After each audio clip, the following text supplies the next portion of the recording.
Hey, all was ready to start at 7 o'clock here, but the game's starting at 7:30. I don't know if you guys know, but there was a accident on the highway in Pittsburgh, um, and some of the players have not made it there.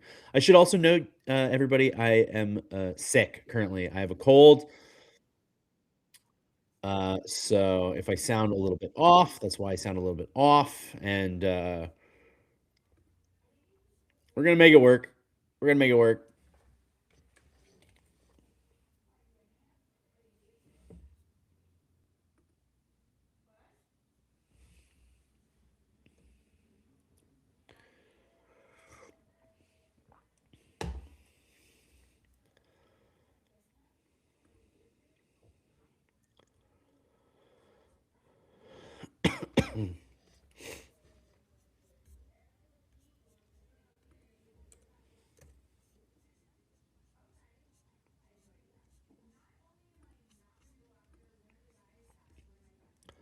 Hey, Mitchell, how you doing?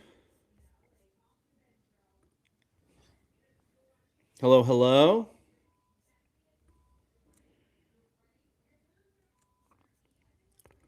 I spent 3 hours clearing snow for myself and four others today. Damn. Well, good for you for helping out others. I used to do that when I was in NDG, and we all parked in the street.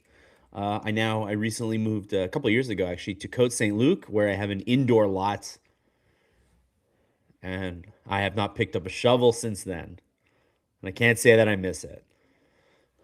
Well, I hope you have a warm drink wherever you are. I got my tea tonight. My throat is in terrible shape, so we're gonna have to do that. What's up? What's up to you, Mitchell? So yeah, tonight's the night for Jacob Fowler. I mean, what do you guys think? Are you excited? Are you nervous?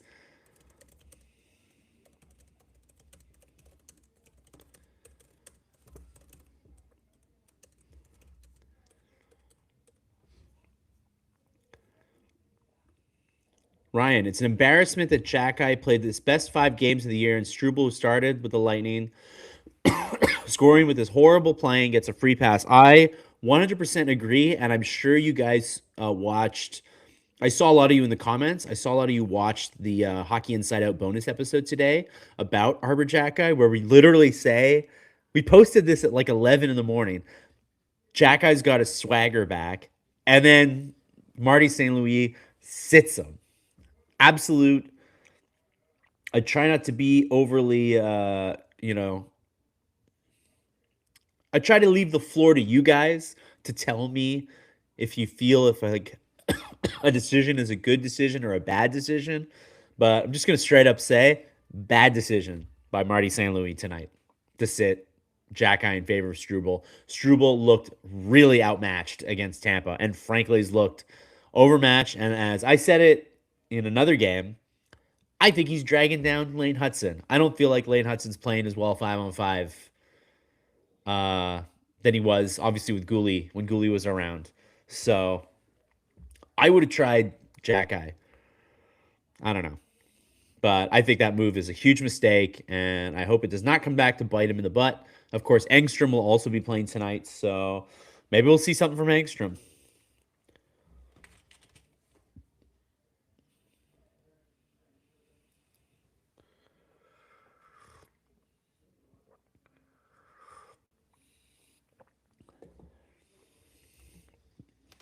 Fowler starting is not that surprising.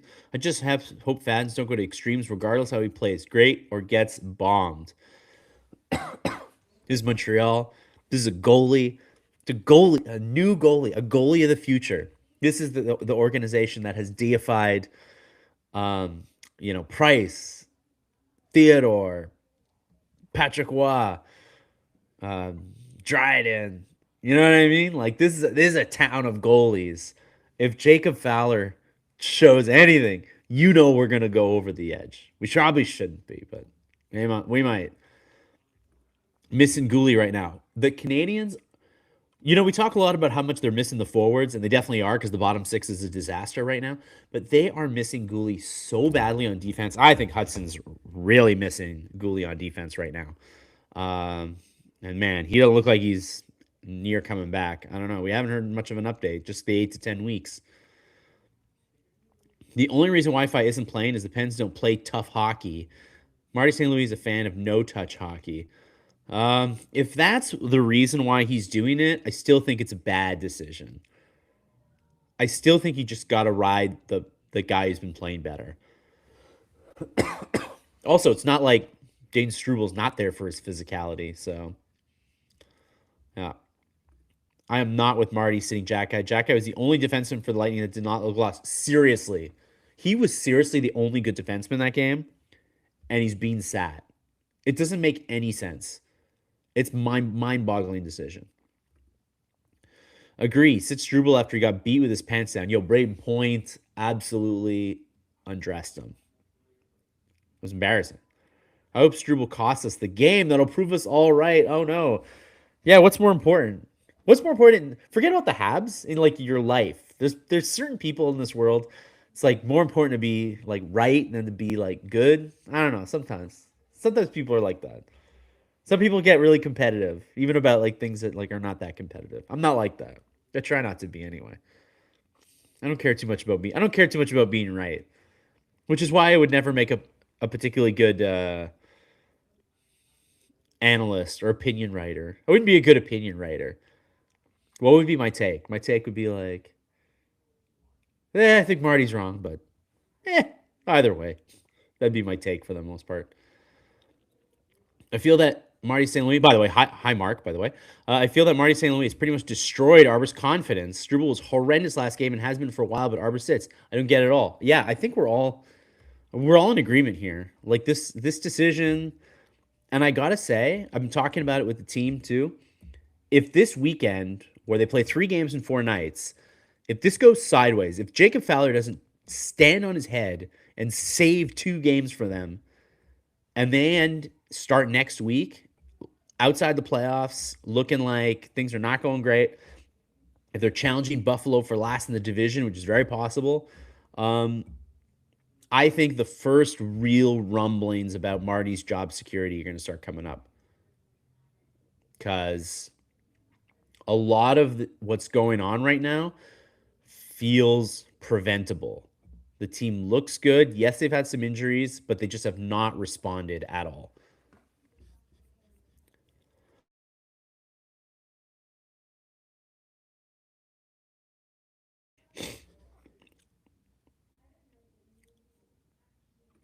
And you also said, I'm fine with Fowler getting a look. It is impossible for him to be any worse than what we've seen so far from the other two. Yeah.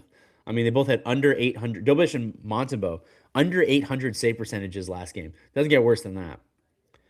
Rick, good evening, Eric. Hope you're feeling better. Thanks for hosting. Good evening to you all. I am not feeling better, actually. My throat is a complete disaster.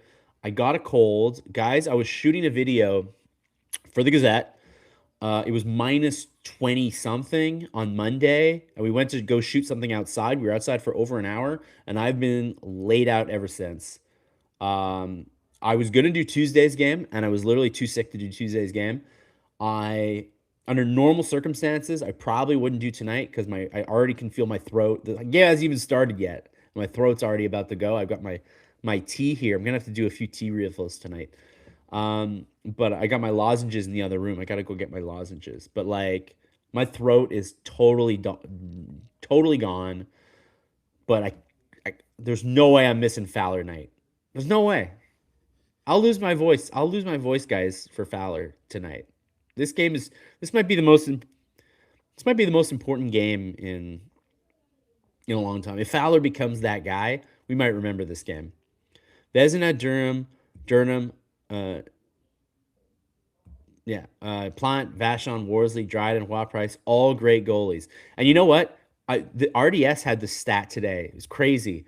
It was what was it? Price, Hua, Dryden, they all started their first game against the Penguins. I'm serious. This is the thing.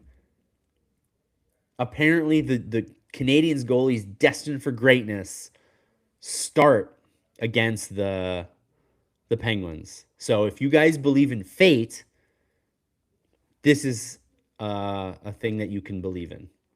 Maybe that's what it means.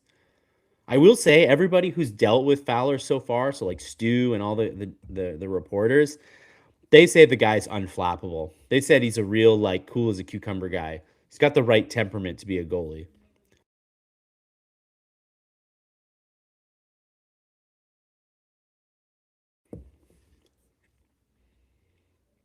We'll have to chip in and send Eric some Buckley's. Tastes bad, but it works. I don't even mind the taste of Buckley's. And it does work. Please send some Buckley's. I need some Buckley's here. Somebody else. Should be OT tonight. So we're going to OT? We shall see. I hope Fowler kills it tonight. Hi, Max, by the way. And I hope we play some defense for a change. Well, that's the other thing, right? If the Canadians are not on their best behavior on defense with Fowler, and we just throw a young goalie to the Wolves, that would really stink. That would really stink. We have to manage our expectations here. However, this could be historic. It could be. He's that, Fowler is highly regarded for a reason.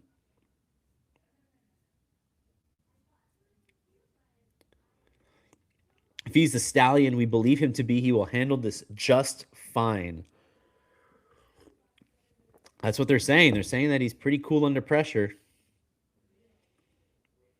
Marty and his coaching crew, Pee Wee coach, Bantam coach, OHL coach. Raymond was a disaster with the Rangers. Damaged two goalies there and two in Montreal and destroying Dobesh.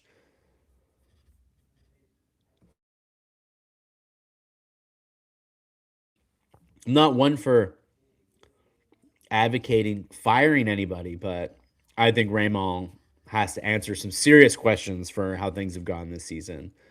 And I agree. Raymond does not have a very good track record. Uh, Up until this point, his big victory was Sam Montembeault that he had that Sam Montembeault had grown last year into a number one goalie, and now he's back on the drawing board. So I think Raymond's absolutely on the hot seat. Don't forget that Fowler had a good team at university, and Lavallee had a team in front that protected him. Yeah, I mean, he also was not facing NHL competition. So this could be rough tonight if he doesn't get support. Dobish was drafted in the 5th round. Dobish has flaws in his game. Dobish is not done, but let's be honest about his skills. He's already like exceeded what most 5th round picks do. So I agree. We have to sort of, but he also is like has an interesting temperament and he definitely runs a bit hot and cold. So we'll see. We'll see what happens. Monty, on the other hand, though, Monty on the other hand is likely cooked. He's been so bad, like historically bad. For a guy who was a number one goalie a year ago to how bad he's been, like he 5 games this season where he gave up a goal on the first shot in 15 games.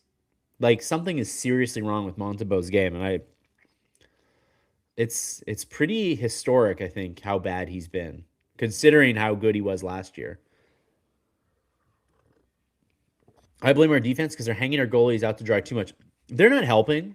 There's definitely way too much room in the slot for opponents to shoot on our goalies, but our goalies are also not making any saves. So I think first things first, you try to fix the goalies. If that doesn't work, you fix the defense. But both probably need to be fixed.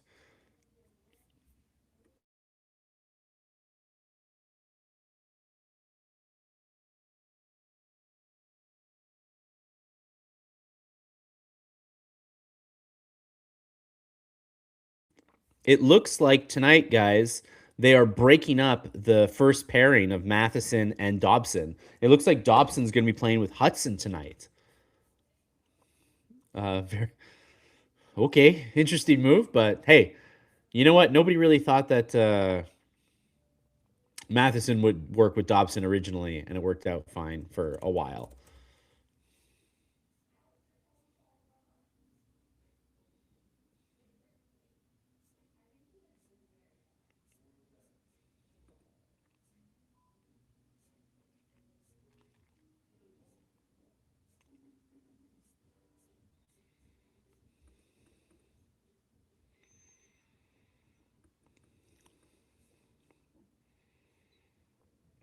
Stats from Sportsnet. 4 goaltenders in Canadians history have recorded a shutout in their NHL debut, including Dobesh was the last one.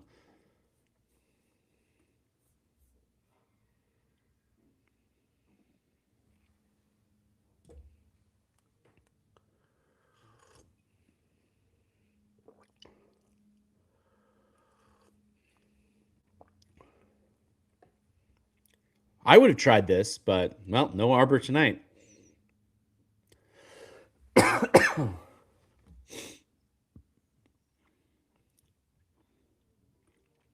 We are seeing the true Monty. He was a fluke last year. Remember, he was a waiver pickup and a backup in his last destination, but I digress. Well, I mean, he was a third round pick as well. He kind of just hit the waiver wire because it was a bit like Caden Primo, right? Where he just sort of ran out of time. But he was good last year. I don't know. But I get it.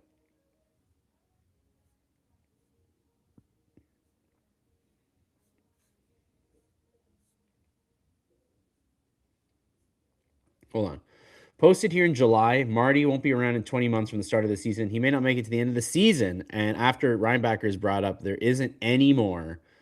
Yeah, I wonder what they thought about calling up Reinbacher this time around. He's been so good in the minors, but obviously they would prefer he get more time down there. Hey, T. Moore, I'm fine with Fowler getting some NHL experience, but it will be a tough slog for him if our dynamic team put forth another 1 goal offensive onslaught. Yeah. Yeah, they need to score.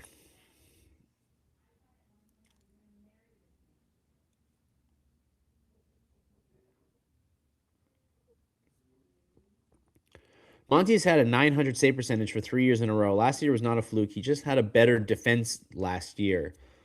Yeah, I think that's fair. The 900 save percentage is exactly what puts him in like average goalie territory, but nowhere near that this year.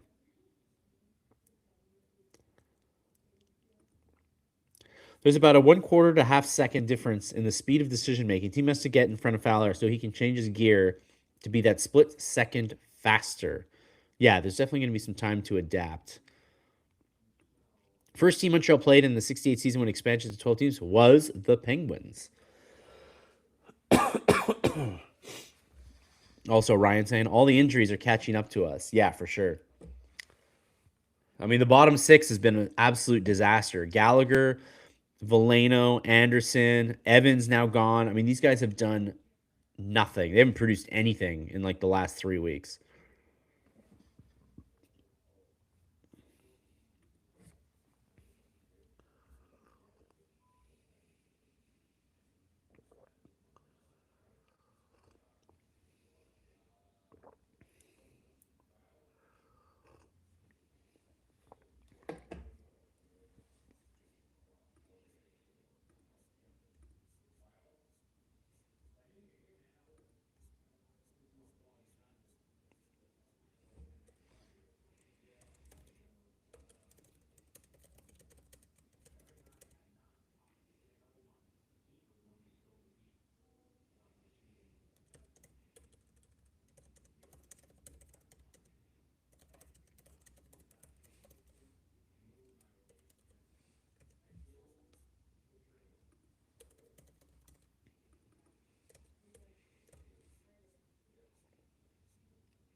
Lucky for all those other teams, they never got injured. Yeah, Timur, you're right. Every team has to deal with injuries. Logan Cooley's out 8 weeks. They just announced it. The Canadians have not handled the injuries well, and I think speaks to the honest truth that they're a young team, and young teams tend to not have depth. And this team didn't have depth going into the season. They lost. I mean, they lost Christian Dvorak, and they didn't really replace him. They were just like, well, we'll replace him internally and get Veleno. Now Evans is gone. Doc is gone. They're lucky that Kapanen turned out. No, this team didn't have enough depth to sustain a couple injuries, and that's I think the problem with being a young team. Really, that's just what happens. It's just a sign that the team's not as ready to take the next step as maybe we some people hoped.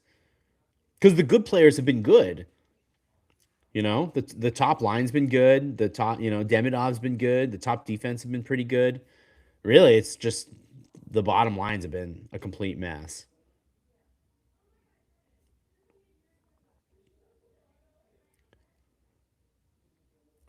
Crosby is 5 points from Ty Lemieux. Really? Wow. That's a pretty incredible stat.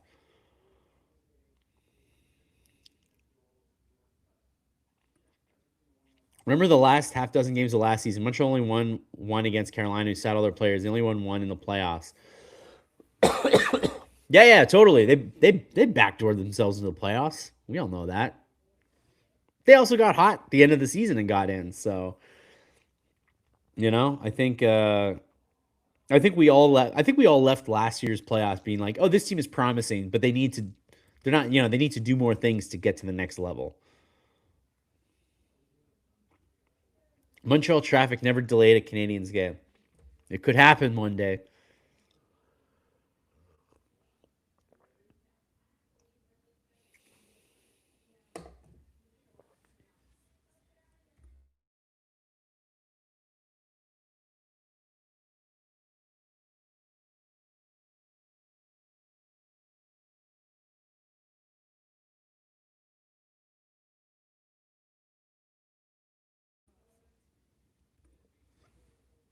Hiya, hiya. Thanks for joining. Um, tonight's Fowler night.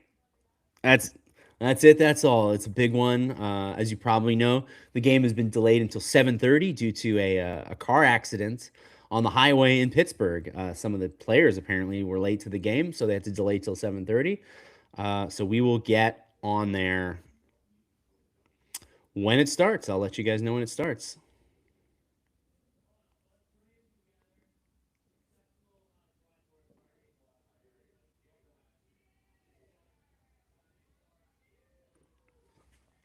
Hey, Michael Paul. Good to see you again.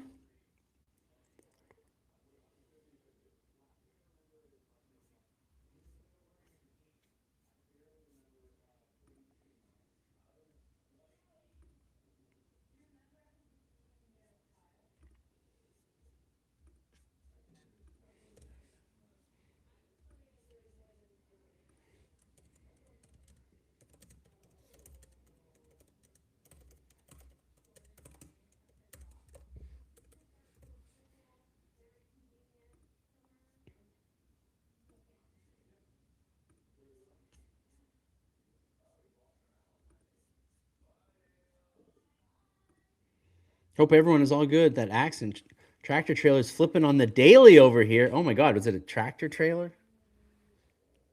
I do hope everybody's okay. I know we're all kind of making light a little bit of this accident, but I do hope everybody's okay.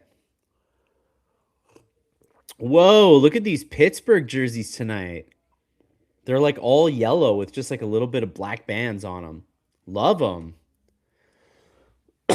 What a great look.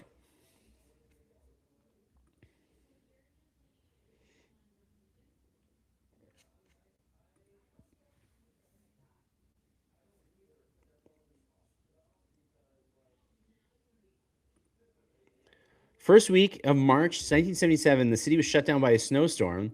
I got to the forum by Ski-Doo. About 5,000 made it to see the Flyers lose to Montreal. That's the most Montreal story I've ever heard in my life. Congratulations, Apple Tile. You have the most Montreal story I could possibly imagine. Western New York by Pens fan. Happy to have you here all the same. Everybody here tends to talk about it from the Habs perspective, but I will say, as a bunch of Habs fans, we're also avid Sidney Crosby watchers, and I don't think anybody, even Habs fans probably don't like Brad Marchand. Definitely don't like Austin Matthews, but Habs fans do like Sidney Crosby, even when he's beating us, beating us senseless.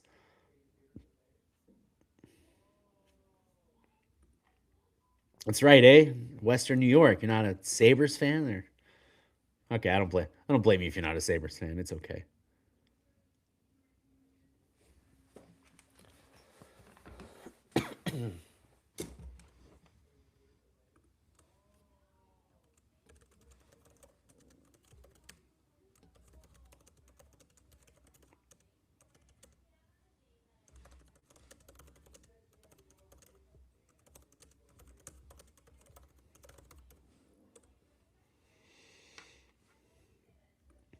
Yeah, this is my favorite stat of the night. Dryden, Roy, Price, Fowler all started their first career games against Pittsburgh.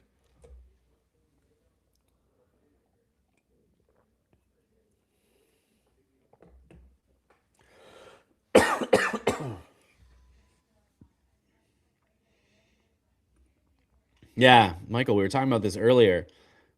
I don't think anybody's on board with this decision, scratching Jack Eye for Struble. I don't get it. We recorded an episode of Hockey Inside Out for this morning, talking about how good Jack Eye had been playing lately.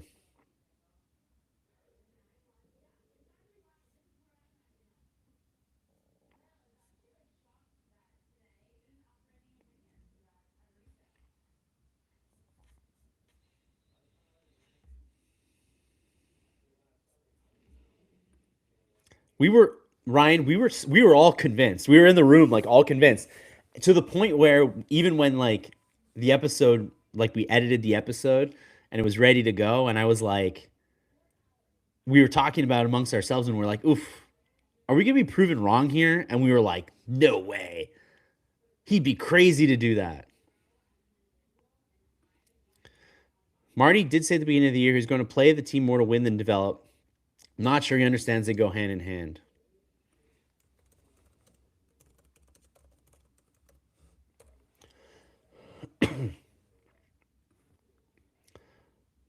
All right, y'all. First period finally underway at 7:38 p.m.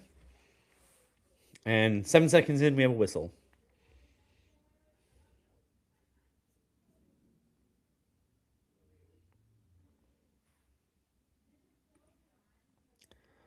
Interesting theory, showcasing Struble and Engstrom. Engstrom, I think, if somebody really wanted a defenseman, that'd be who they'd ask for.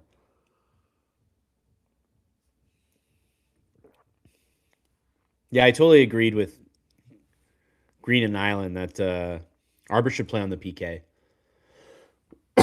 I get there's a concern that he might like try to. He's like not gonna like the whole issue with Jack Eye is that sometimes he leaves position to lay out a hit, but he's not gonna do that on the PK. He's not that dumb. I don't get it.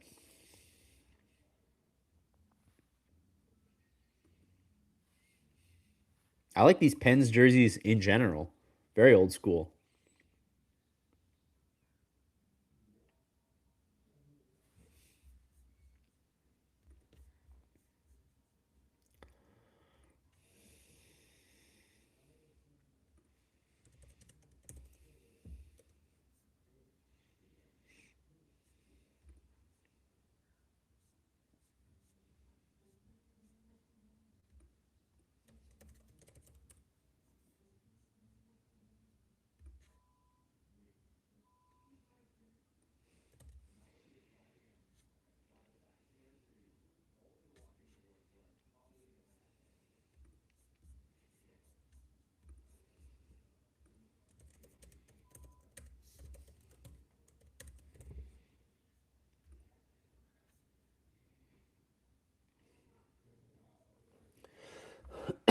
So yeah, interesting lines tonight. Bolduc back on the top line, Slav on the second line, Beck replacing Evans and alongside Texier and Anderson, and then Davidson with Valeno Gallagher, Matheson and Carrier pairing, Hudson with Dobson, and then Struble with Engstrom.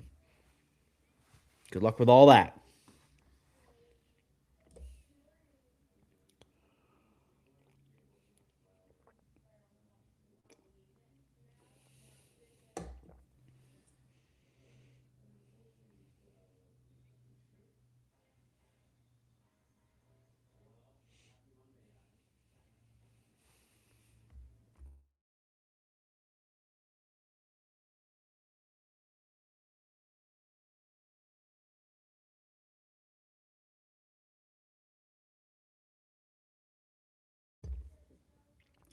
Is it true Evans has a small foot fracture? Where did we land on that with Jake Evans? I don't know if that's been confirmed yet. I think that was what Renault Lavoie said, eh? It's definitely I will say it's definitely possible.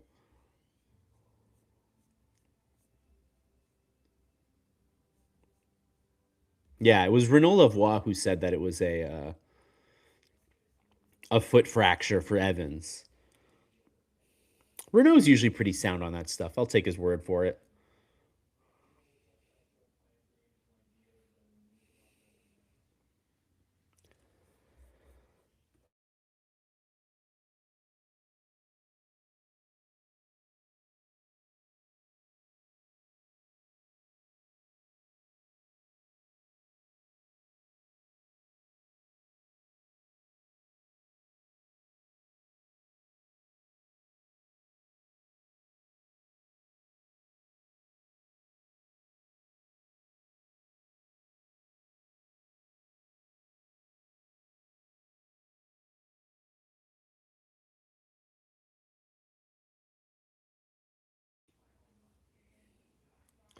Pittsburgh right now icing the puck quite a bit.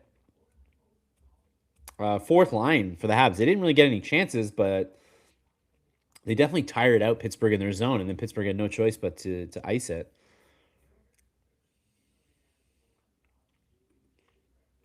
Used to be a big supporter, Marty, but I've had it with him and his totally bizarre decisions. I'd be fine to see him go. Who would you replace him with, though? That's the issue. I don't even know who's available.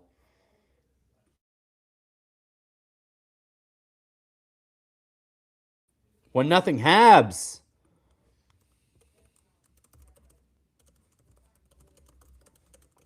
What a shot by Texier. Wow. Didn't know he had that in him. Face off lost by the Habs, actually. Bad clearing attempt off the boards by Pittsburgh. And then they turn it over, trying to exit the zone. Texier takes it back. He's kind of like at the top of the circle.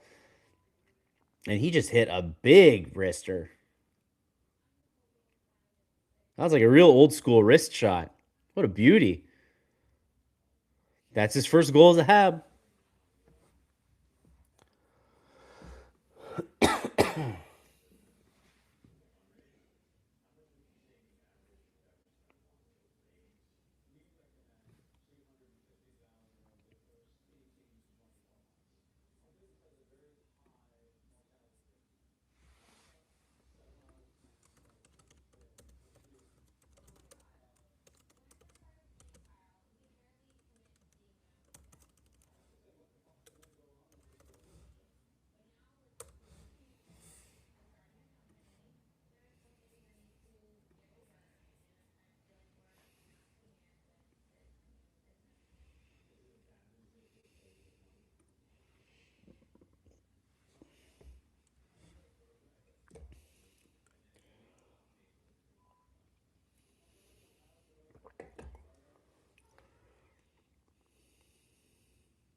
Hudson thought he had the zone entry there, and then he collided with Bolduc. Damn. Could have been a good chance. We'd all be screaming bloody murder if our goalie had allowed that goal. But good for Texier. We'd also be screaming bloody murder about that turnover by Pittsburgh. Texier is a good shot and has a string on the puck type control, but he doesn't play physical. That is an issue with him. So, as much as I like what I'm seeing from him right now, I understand that when everybody's back and healthy, it'll be hard pressed for him to find a spot because he can't really be on the bottom six because he's not physical enough. And he probably doesn't have enough offense to be on a scoring line.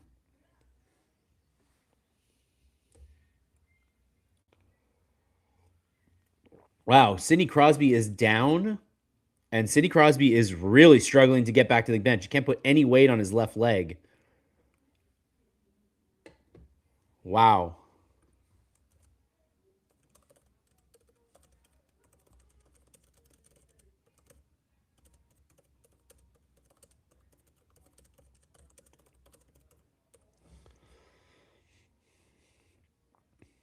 This could be potentially huge tonight. And as the RDS guys are pointing out, huge for the Olympics too. Could you imagine? Let's not speculate. Let's wait to see what happens. But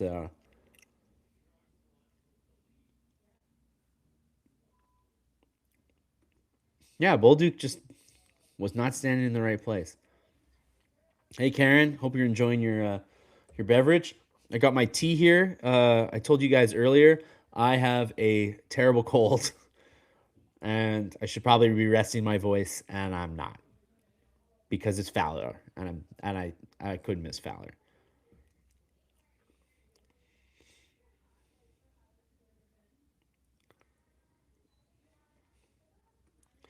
Bergevin hiring Terrien to coach Canada at the Spengler Cup is such a Bergie move. Yeah, I wanted to ask you guys about that. The Foxhole boys have reunited. How do you guys feel about the two Foxhole boys hitting Switzerland together? Mothers of Switzerland, lock up your daughters. Bergevin is on the prowl in Zurich or wherever they hold it. Davos. Ladies of Davos. Mark Bergevin is coming. Gyms, the 24-hour gyms of Davos. Bergie's busting down those doors. He needs to pump. And maybe some hockey watching. They might spend 5 minutes caring about hockey while they're down there.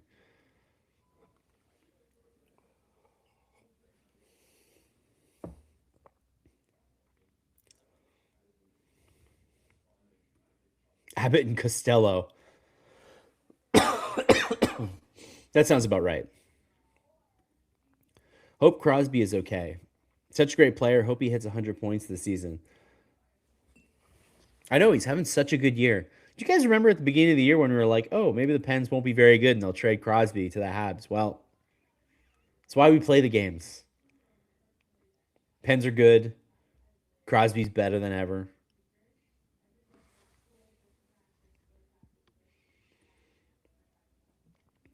Six minutes, no shots on goal. Can you believe it? Jacob Fowler is almost 8 minutes into his NHL career. He hasn't faced a shot yet. I hope he's not getting nervous. I'd be nervous for him. Waiting for that first shot.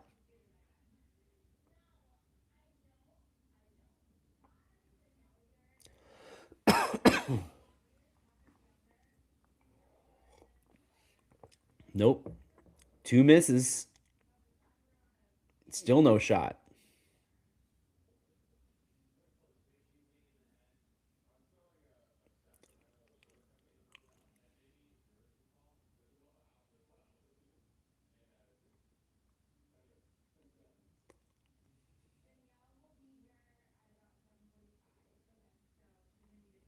Well, Crosby's back on the ice. Gave up the puck, though. Man, Slavkovsky set up. Slavkovsky set up Kapanen, a perfect pass from the corner into the basically slot, but like kind of right in the crease and whiffed on the one timer, unfortunately.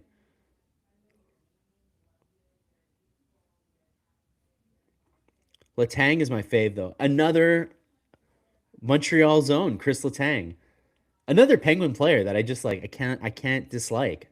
I I love the classic Pens players. I love Crosby, Malkin, Letang. Those guys did it right. I wouldn't be so sad if they got one more shot at a cup, right? Best player of his generation, Crosby. Fowler solid so far. Getting hit by a shot can make you numb. Oh, it can feel like you've been shot. Like I totally understand when those guys go back to the bench like they've broken a leg and then they just rub it a little bit on the bench and then they're good to go in 5 minutes. It's such a strange thing, but it's really true. I mean, he's going to have probably a big welt tomorrow, but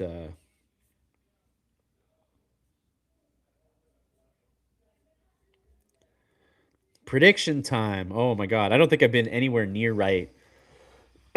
Well, let's say 2-1 Habs. right? The Habs have to. They got to win Fowler night, right?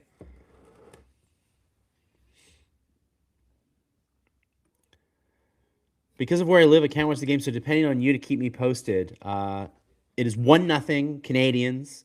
Alexandre Texier has scored the goal. It was off a turnover in the offensive zone. And so far, Jacob Fowler, in his first NHL start, has faced exactly 0 shots.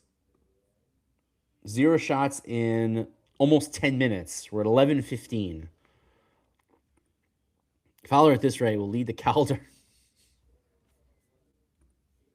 Perfect. He's perfect. Perfect goalie so far.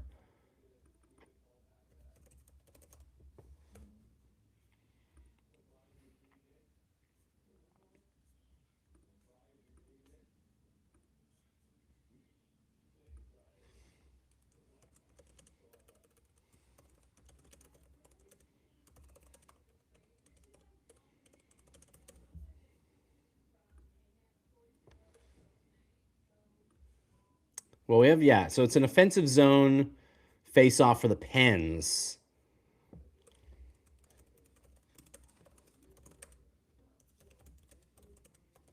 And yeah, the Habs clear it.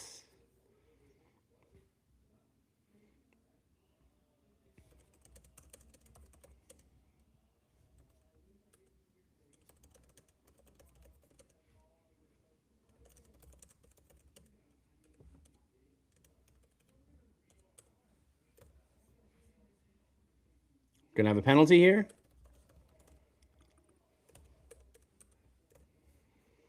Coming back, Carrier, who's playing on the top pairing tonight. He'll take a holding penalty on the transition there. And yeah. So what happened here? Yeah, exactly. It was in middle of the ice. Puck was turned over.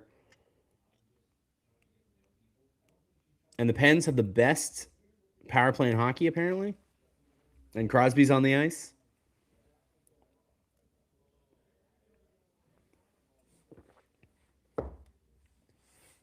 32.4% the Pens power play. So, gotta think they'll get a shot on Fowler eventually, right?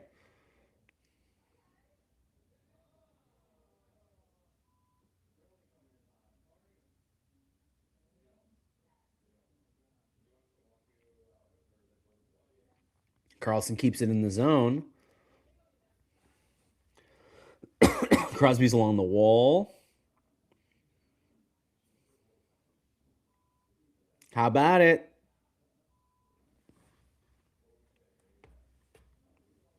And Jacob Fowler has. Does that even count as a shot?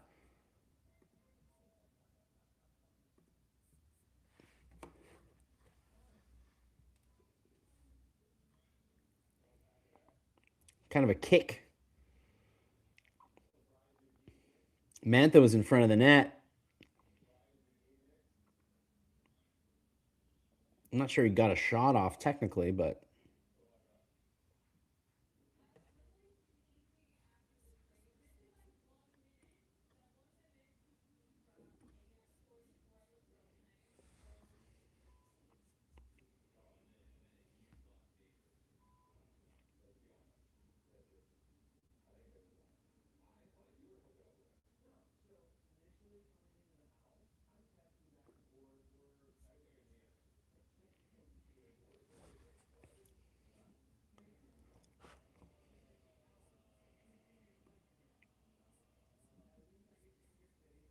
and now Rust is having a hard time getting back to the bench for the Pens. So yeah, a team already without Malkin.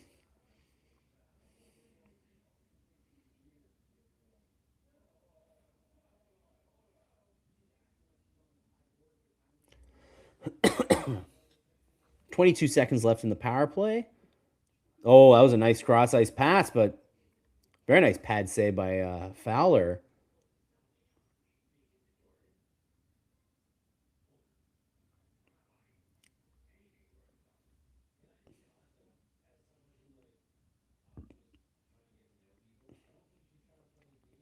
And Hayes loses along the boards. And now we got a 2-on-1 coming out of the box.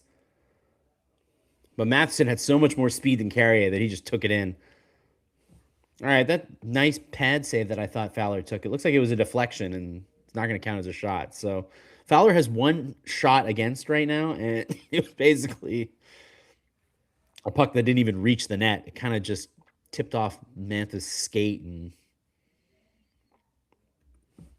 almost went in. We got, who is the starting goalie for the Pens tonight? That would be Tristan Jarry.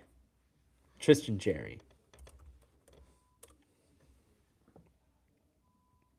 Jerry's the goalie tonight.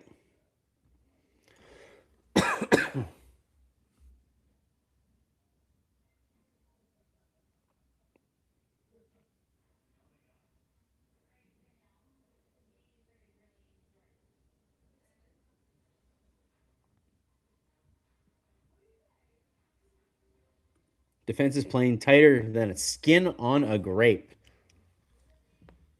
That's about right. They've got to be. Good, he needs to play more. I thought Jerry got off to a fast start. How's he doing now? Wasn't he like comeback kid in the first month of the season? Is he not anymore? Don't care about other injuries. We're missing Line, Doc, Newhook, and Gooley. Other teams can cry me a river. Yeah, that's how it is. Everybody's got their injuries.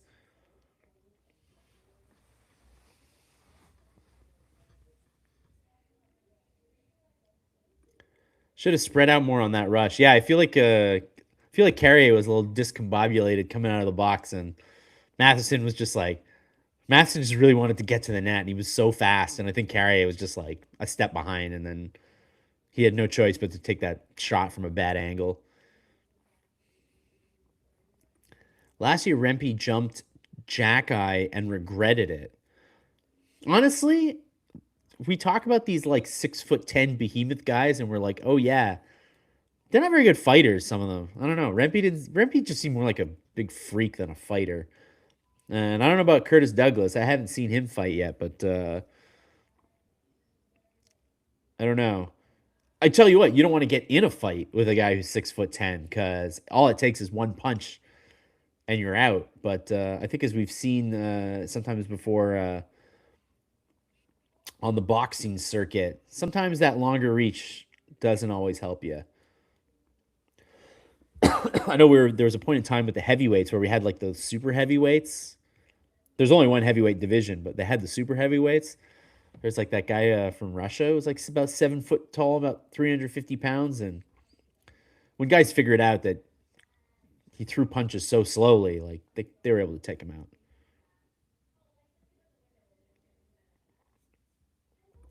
Oh yeah, Archer Seelovs. Hey, he was very good with the minor league team in Abbotsford. No, didn't he win the championship in Abbotsford?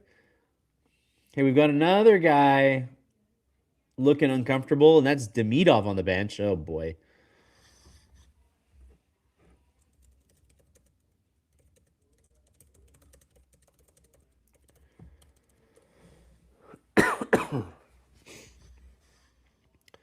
Remember when Chara ragdolled McCabe? I do. Chara is the exception to the rule. Oh, what a save by Fowler on Crosby or McGroarty. It was Crosby that set up McGroarty, and Fowler made the save. All right, so far so good. He's got 2 saves in 7 minutes.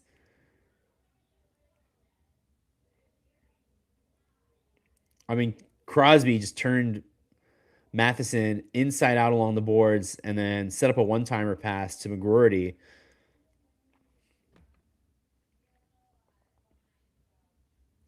Oh, Demidov kind of. Oh, yeah. Demidov went into the boards really awkwardly. Demidov.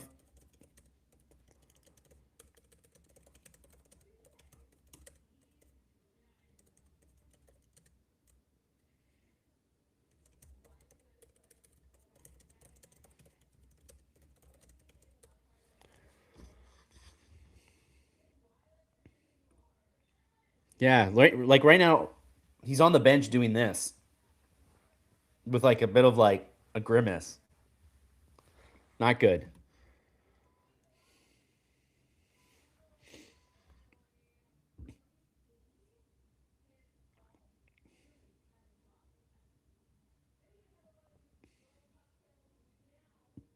Wait, we got some Doc talk. What do you guys want about Doc? Matheson and Dobson are not a pair tonight, though. They split them up. It's Matheson and Carrier and Dobson and Hudson tonight. I don't know if they'll stay like that all night. That's how it started anyway. Why are we talking about Doc? Because he's coming back soon, maybe? Hopefully. Yeah, he's we don't know what we're getting from him until he's healthy. He's had some promising games, some not promising games, but has mostly been hurt.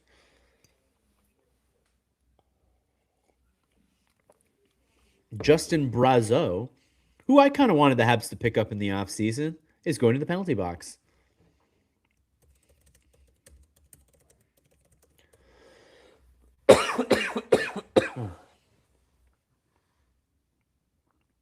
Ha! Sorry, I put Habs PP coming tonight. I meant Habs PP coming up, obviously. There you go. There you go. Habs PP coming up. Guys, I'm on too many cold meds right now. I don't even know what's going on. Gary, you admit it. You're a Sens fan. I knew it. I knew it all along. Secret Sens fan. Who's your favorite player? Tim Stützle? You a Stützle fan? Who do you like? Who's your favorite Sens player? Gotta let us know. Nazarov was the first Russian goon, and then Devils had Oliwa, the first Polish enforcer. I do like an international selection of enforcers. It'd be fun if they had them included in the Olympics team. They should force every Olympic team to have one fighter on there. See what happens. Nothing will happen, but it'd be fun. On the very, very small Italian ice surface, apparently.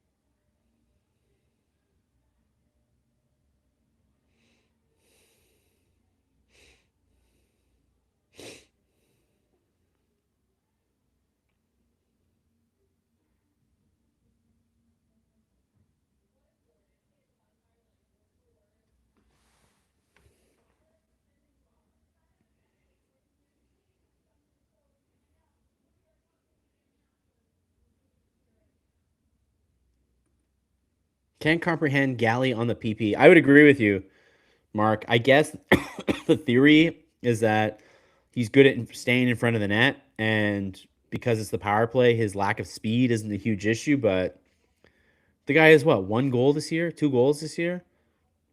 It's time to move on. I hate to say it, but until he starts to show something 5-on-5, I wouldn't give him any more power play time.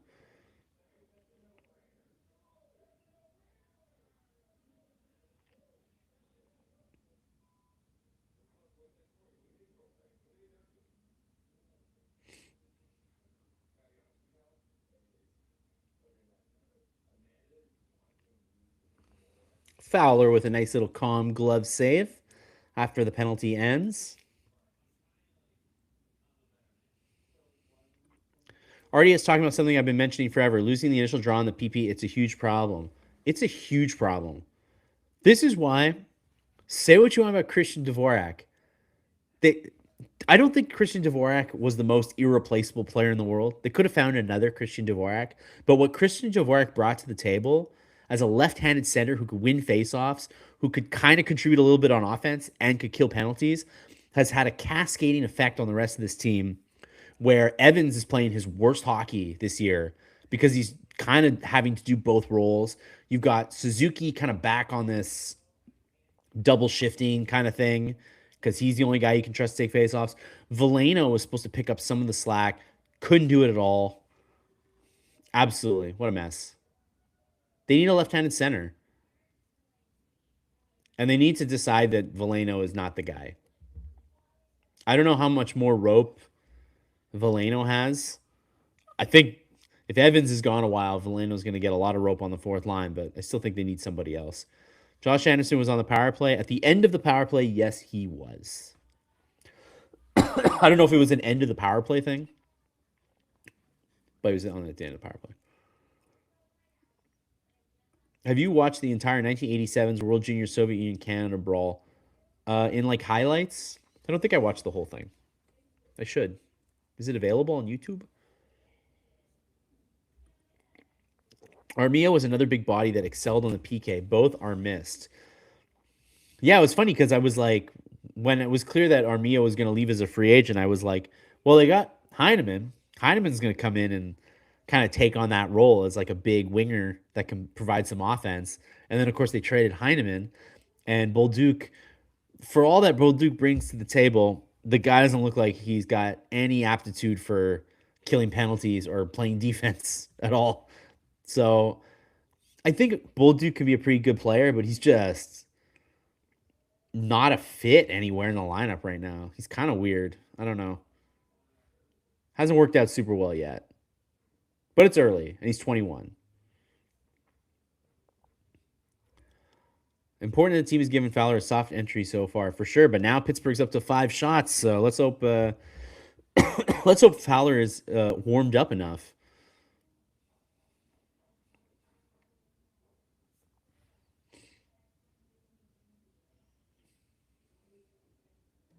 Ooh, Sidney Crosby going for the Cole Caulfield there, the goal line, like almost at the goal line, trying to beat Fowler going down and getting the shoulder, but Fowler didn't bite.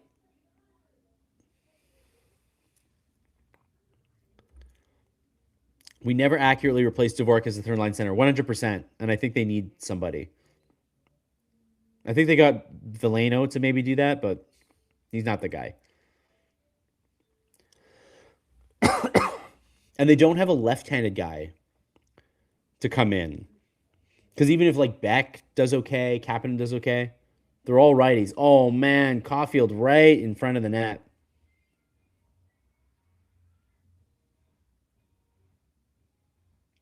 Caulfield was right on the doorstep. Puck kind of slid right through. Wasn't able to get it.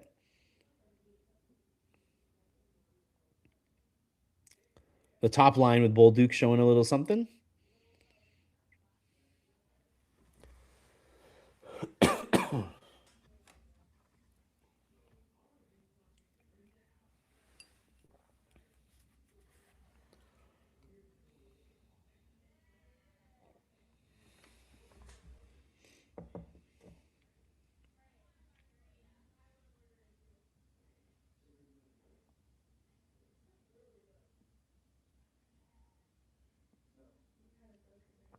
We got 2:20 left in the first period. It's 1-0 Montreal.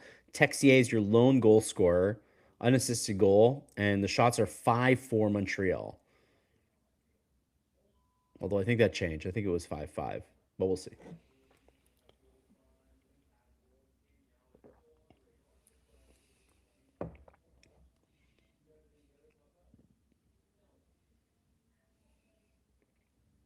How about it? Gallagher breaking in. Ooh, and he wipes out, takes out a Pittsburgh player with him, but unfortunately couldn't get a shot off, and Jerry smartly just covers up the puck. But that was the most speed I've seen Gallagher come in with in a while, man. He broke in.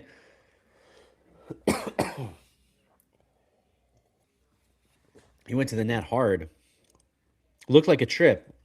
I mean, that's certainly what Gallagher's pleading right now, but you guys know what a Gallagher plea will get you. I don't know. Looked like a wipeout to me, but Gallagher's not happy though. Second line out for this big offensive zone faceoff that went nowhere.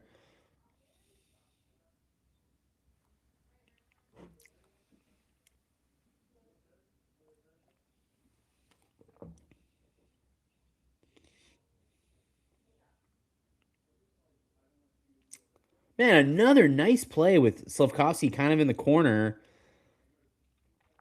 finding Kapanen alone in front. And second time, Kapanen's not able to finish.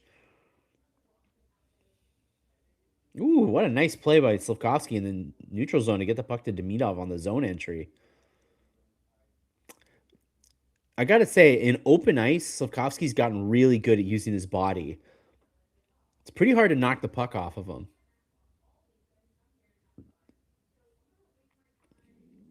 Gallagher's been running goalie since the Brick tournament. Yeah, they're never gonna cut him any slack on those. That's okay. He didn't in this case. In this case, I do think he wiped out, so it's all good.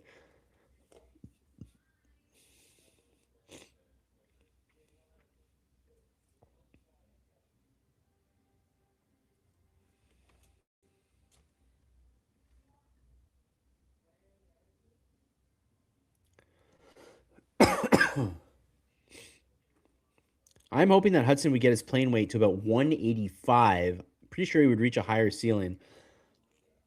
I don't know. I don't know his body type doesn't seem like it's going to be ever that. And I would be a bit cautious about putting on too much muscle. Do you guys buy into the theory that PK Subban like worked his weight, like put on too much muscle, and then that's what caused him to get injured a lot and lose it, you know, become bad a lot faster than expected, I guess would be the way to put it. Like it seemed like PK Subban declined pretty quickly, and a lot of people think that it was working out a little too much. I don't know if you guys buy into that or not. I don't know for sure.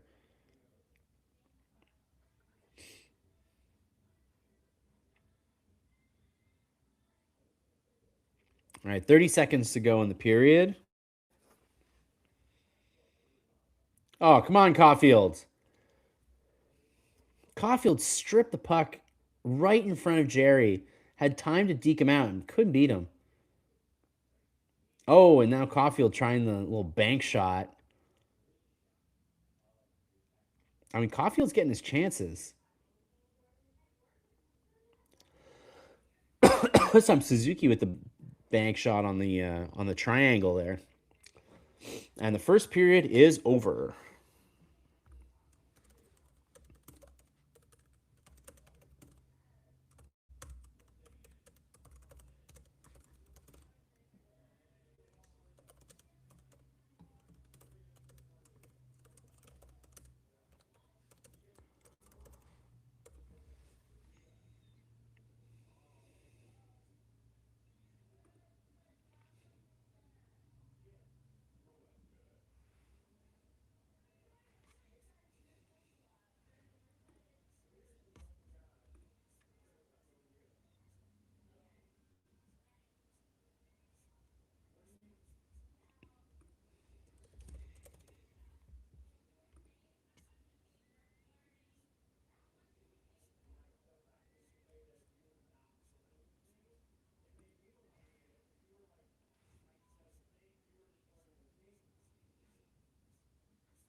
Good period. It's nice not to be down by 3 for a change. I thought the whole team played better. Obviously, they outshot. You guys have been talking all season about getting outshot every game. Well, they outshot the Pens 9-4 that period. So you guys should be happy a little bit. If the NHL wants to avoid controversy, any goal that deflects off a glove without obvious forward motion to a teammate should be a good goal. Yes, there's been some issues about that, eh?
All right, y'all, I'm back. I had to get a refill of my tea here. As I mentioned to you guys, I have a cold, a not good cold. My throat is touch and go right now, but I'm hanging in there. I'm a gamer. I'm a fighter. When team gets back players from injuries, Galley should play every other game so he doesn't lose gas towards the end of games. Uh, yeah, it's an interesting thought, or at least just play 10 minutes a night. 10 minutes of high energy hockey a night. I'd be like pretty happy if he could do that. TSN has Suzuki, Shifley, and Wilson on the Olympic team. So who's not on the team? Who are like the big omissions then? Oh, thank you. Get everybody get your flu shots this year. I didn't get mine, and then look at me now. Look at me now. I'm sick. Should have known. Off topic, slightly terrible news on Jason Collins with inoperable stage 4 brain cancer. Sad to anyone goes through battling cancer. That's very sad. Very sad to hear. I did see that this morning.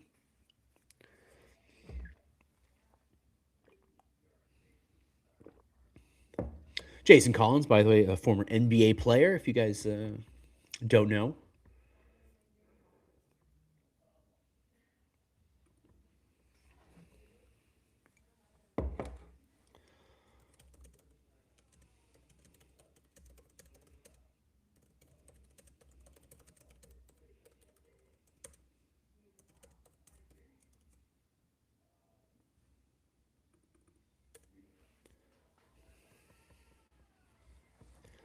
I was going to ask you guys what your thoughts were on Fowler so far, but honestly, I would imagine you guys don't really have many. Well, he faced only 4 shots, and they weren't exactly. There was one high danger shot, I think, from the McGroarty one. I'm going to assume. Oh, let's go check. Let's go check it out. Actually, let's go see what Natural Stat Trick has to say. Natural Stat Trick has the Canadians at 12 scoring chances, 5 high danger chances, and the Penguins at 4 scoring chances and only 2 high danger chances. That's pretty good.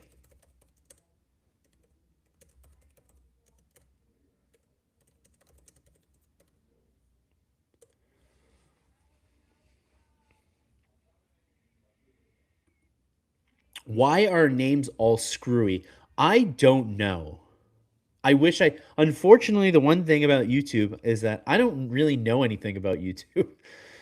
When we were on Viafora on the Gas website, I knew that thing inside and out and was able to mostly fix problems. But YouTube, I don't actually know.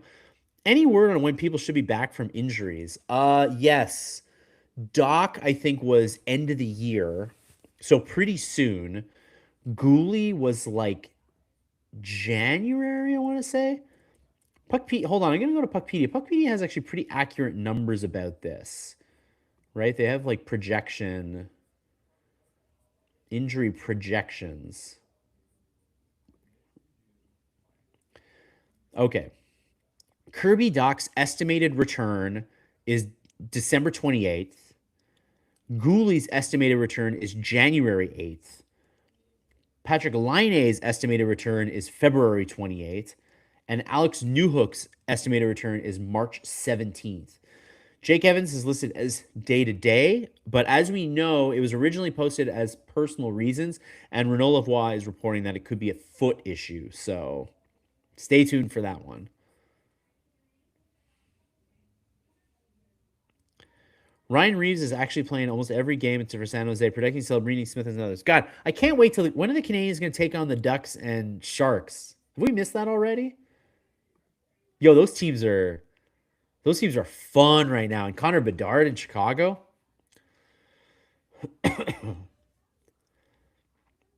I hate to say it, guys. I know.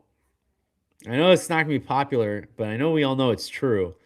But man, sometimes you tank and then you get a guy like Celebrini or Bedard and you see what they can do to a team. They can turn them around pretty fast. Not that the Canadians didn't get good guys in their little rebuild, their little 3-year tank, but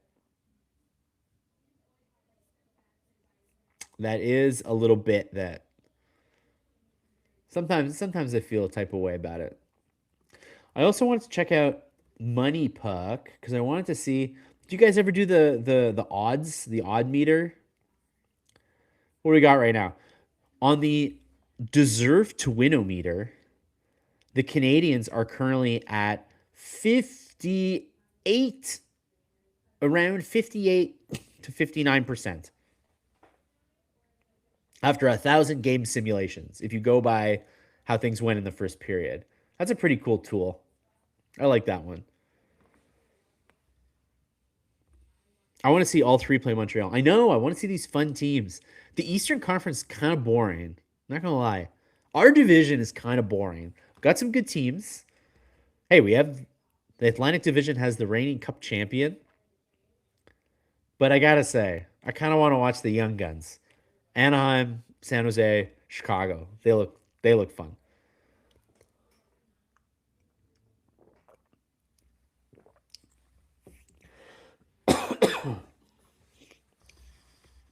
Oh, we got Mike Matheson doing a French interview for RDS. You guys, I got to tell you, I know we talked a lot about the Matheson extension and whether it was a good idea or not a good idea.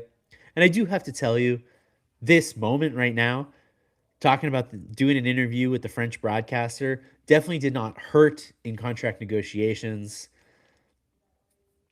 And in terms of just playing in Montreal, the Canadians are always going to want a couple of local guys there, especially local guys in like prominent positions. Of course, they just had a number one goalie who is a local guy, and I don't know what's going to happen with him.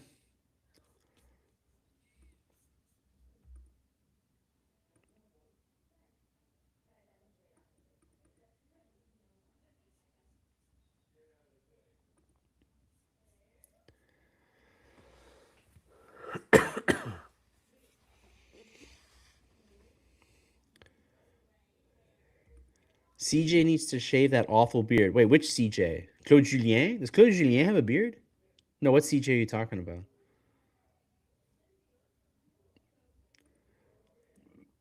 We have the Leafs. Be supportive. Yeah, you got the Leafs in the Atlantic Division. How could I forget? Joel Quenneville in Anaheim is a good coach. Not to speak about what happened in Chicago or anything, and not to bring that up again, but I will say, in when he was in Florida, looked pretty cooked. He did not look like a coach who was adapting to today's game, but clearly in Anaheim, something's been working.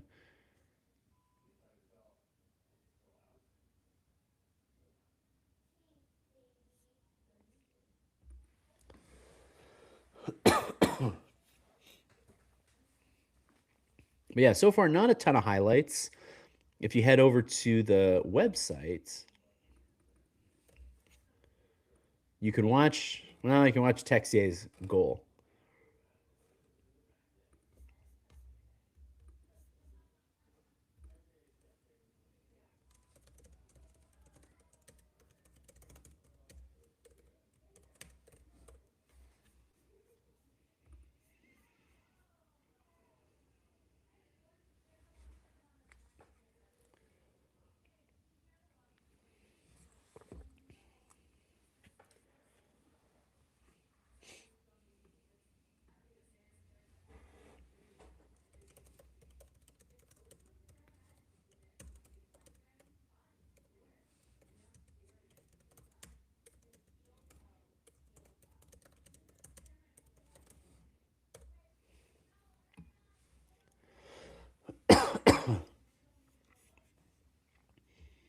Yeah, let's follow the Money Puck Deserve to Win meter tonight. Let's see how. I'm curious to see how accurate it'll be.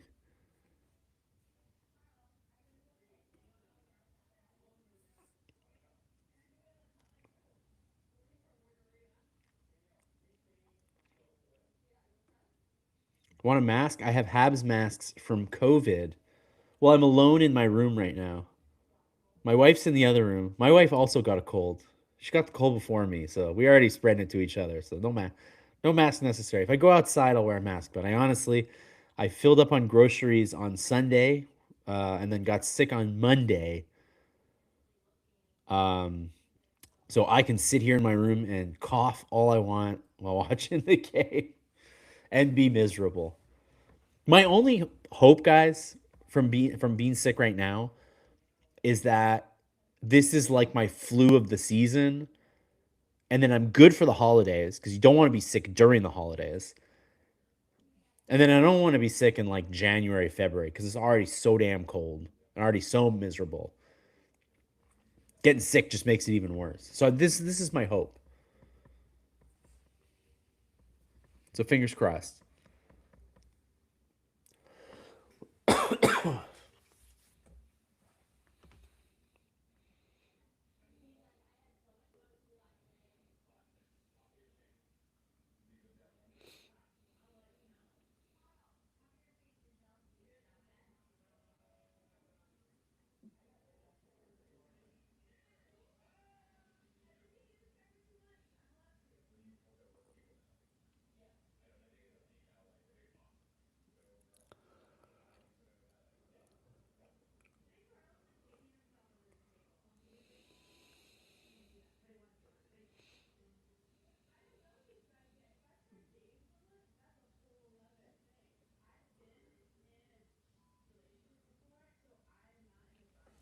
By the way, speaking of the Atlantic Division, have you guys noticed that the Senators have been awful lately? Sounds like they're doing all right tonight. I'm following Julian McKenzie, our old friend of the live blog. Following Julian McKenzie, he says they're playing well against the Jackets, but yeah, the Senators have not exactly been filling people with much confidence either. Only 2 losing seasons in Quenneville's coaching career. That is pretty impressive. Everybody finished Christmas shopping. I have not finished my Christmas shopping. You know what? I shopped for my wife already, and that's really the only one that I need to nail. Everybody else is getting what they're getting. My wife needed a good gift. I got her some nice stuff. We'll see. Well, maybe not.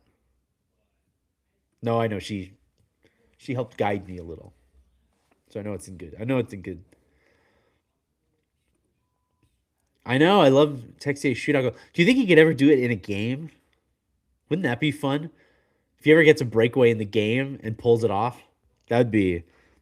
We'd be talking about that forever. Timor Sens. No, I think we established that Gary's a Sens. Gary said it was the one who said "Go Sens, go." I don't know if Team. I don't know. I don't think Timor's a Sens fan. I don't know. Timor can tell me otherwise, but I have a feeling he's just a Habs fan who's careful to not lavish with too much praise, which I respect. Oh, Mark's got still a few things to buy, but almost done. Hey, good for you. By the way, you guys buy? Are you guys online shoppers? Or are you in person shoppers? I try to shop in person when I can. Not as much selection as there used to be, though. But yeah.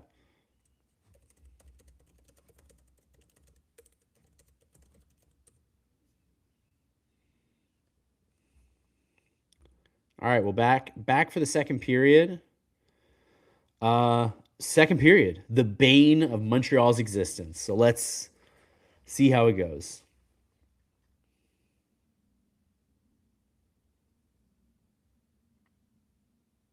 And right away, Crosby almost feasted on a turnover, but Carrier was able to deflect the shot as Crosby tried to put one through to use him as a oh, Suzuki shoving a guy in front. Witherspoon's been in the middle of a lot of crap so far tonight. I don't know Witherspoon. It's not our Witherspoon. No, who was the guy who was in Laval last year? That was a Witherspoon too, no? Not this guy. I know that Witherspoon's not in the NHL.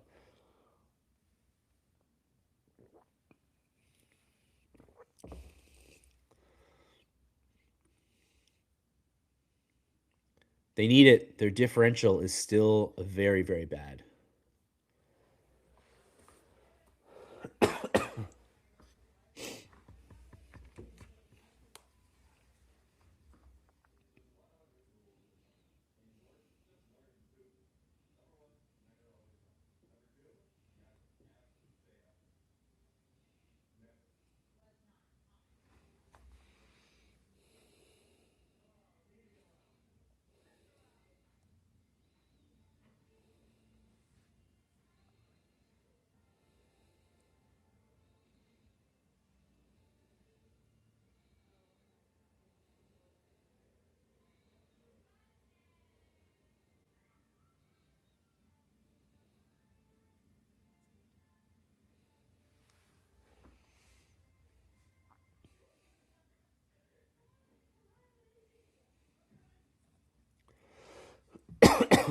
Texier again trying a big move in the slot, but couldn't get the puck by Ryan Shea.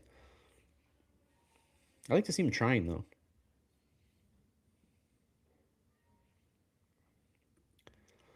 I like this question. With all the rumors going around, which player would you want to get the most? I'm telling you right now, tomorrow's Hockey Inside Out bonus episode talks about one of those players, and I'm sure you can guess which one.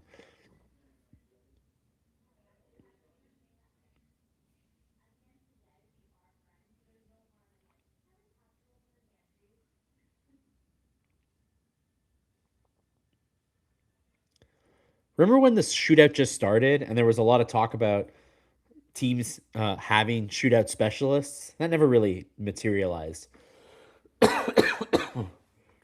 This is still very much if you can't play 5-on-5, you can't play a league. Nice shot by Struble. Kind of low and tricky for the goalie, but missed the net.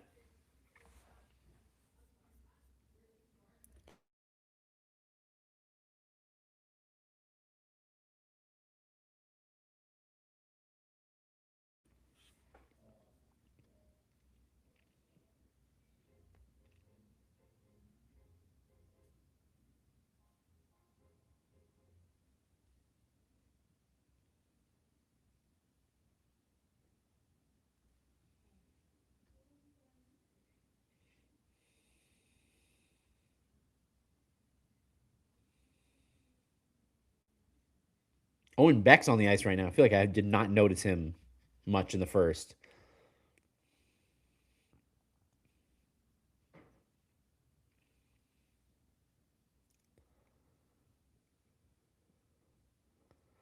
That was a bad. They had a chance to clear, and then Beck and Anderson kind of teamed up for the soft pass instead. And instead, Fowler's got to bail him out. But he did. Jacob Fowler, so right now, not messing around with rebounds. I will say that. He hasn't been tested much, but every time the puck's around him, he covers it up, which I'll take it.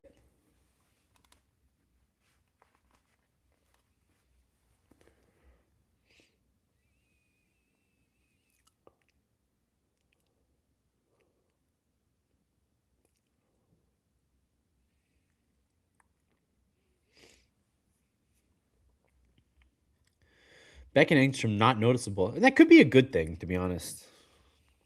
In the early going, anyway. At some point, you want them to be noticeable, but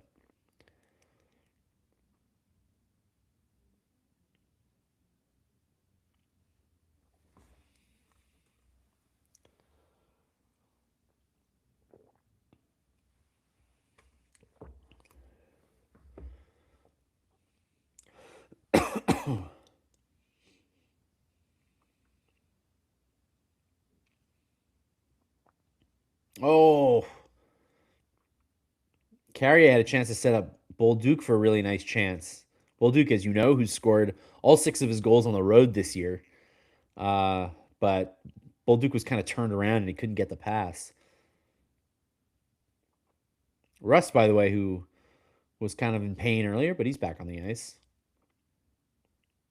Ooh, Rust's. And again, Carlson with the point shot. Fowler makes the save. Literally just covers it up right away.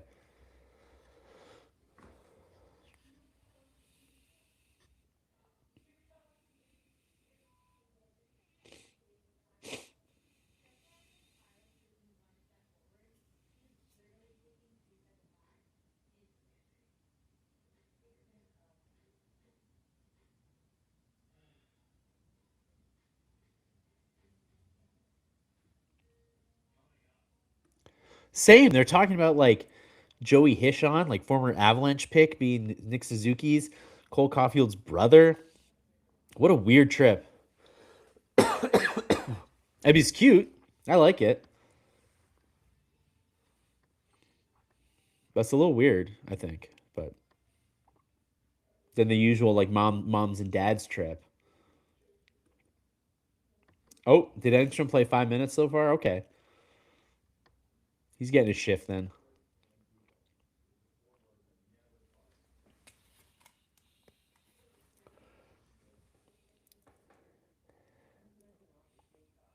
There's a lot of traffic in front of Fowler, but he kicked the puck like out to center ice.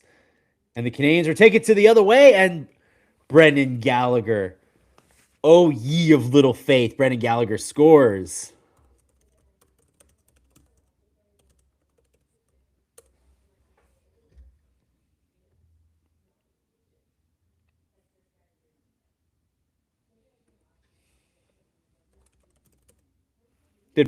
Fowler didn't get an assist on that, but he might as well have.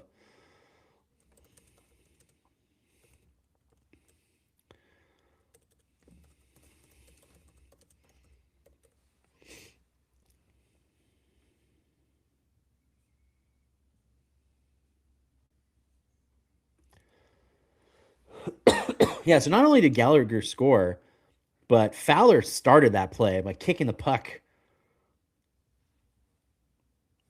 a little bit. That was interesting. I love that.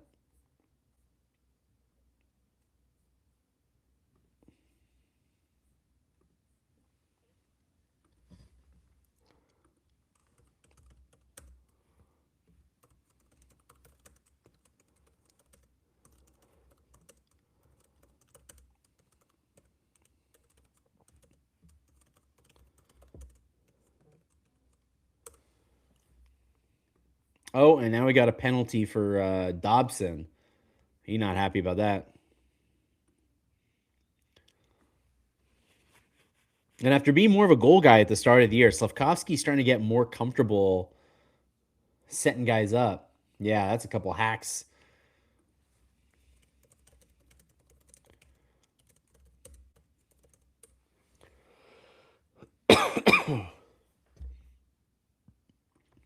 Yeah, Dobson hacked his guy a couple times.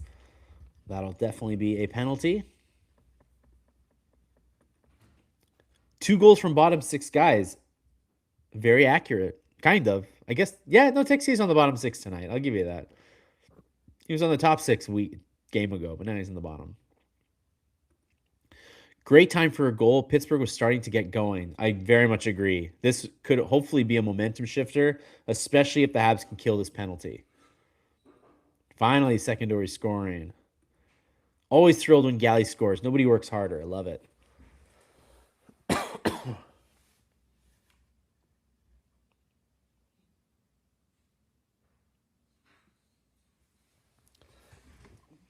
Suzuki in the offensive zone. Looking for the shorty. Ain't a chance. Fowler does look sharp. Up to 7 saves so far.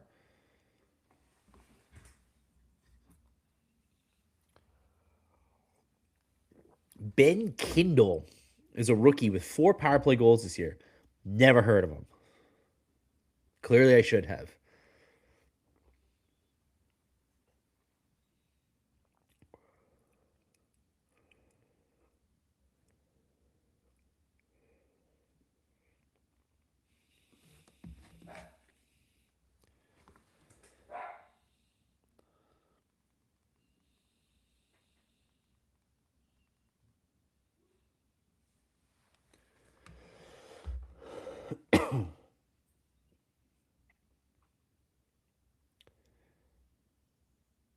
Wow, Mantha, they kind of just let him on the side of the net. He didn't have a great angle, but they kind of just let him try to find a hole on Fowler, and he didn't.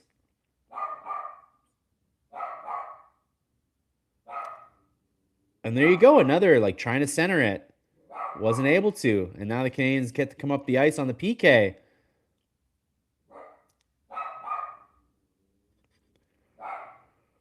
Suzuki's been on and off lately. Still, kind of fighting those. They haven't really talked much about it, but is he hurt? Has he been hurt? Wow, what a save by Rust. I thought he had Fowler absolutely beat. He wasn't able to finish.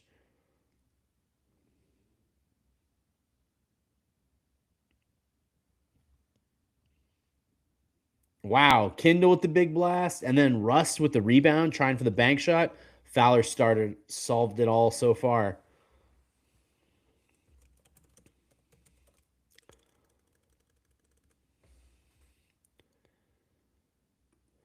Veleno, why?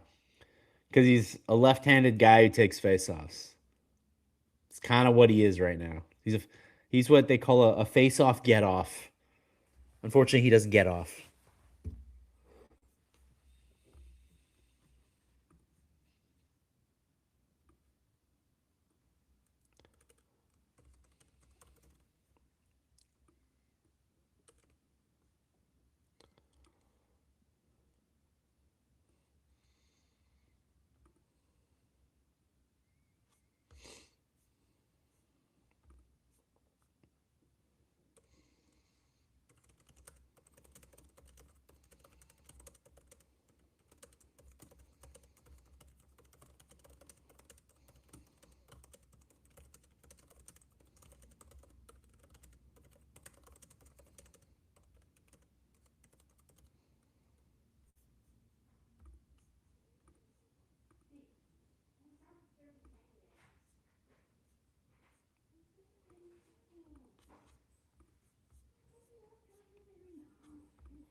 Veleno Y is a question I find myself asking a lot. I think it's getting close to decision day on him. I don't think he's worked out as they need a specialist left-handed center. They needed someone to replace Dvorak. They thought maybe Veleno could do it. He cannot do it. He is bringing absolutely zero offense to the team, and his defense not good enough. Yeah, exactly. Left-handed center is doing well in winning faceoffs. They need to replace him. And wouldn't you know it, left-handed center who used to play for the Montreal Canadiens is currently available for a trade. What do you guys think? You guys know who I'm talking about. Who am I talking about? You guys know who I'm talking about.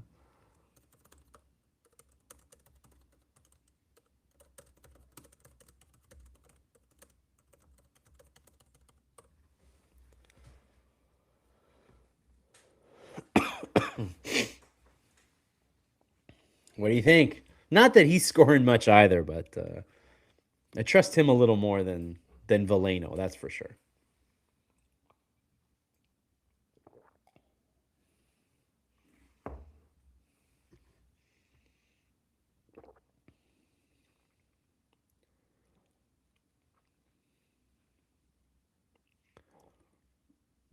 Get some pizza for boys in the room. Exactly. You know exactly who I'm talking about. First of all, great to see Fowler playing, but this isn't the same team so far. It's been on the ice with Dobish and Monty. I think that's the thing though. This calling up this young goalie was as much to reset the team as it was the goaltending situation. Because you can't let a rookie goalie out to dry. And I think the team had gotten too complacent with the goalies they had, and this is shaking things up.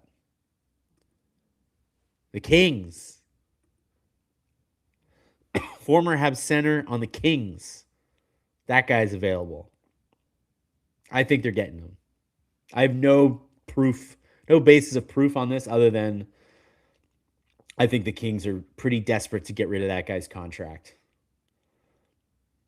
And I think the Canadians have enough room for that contract.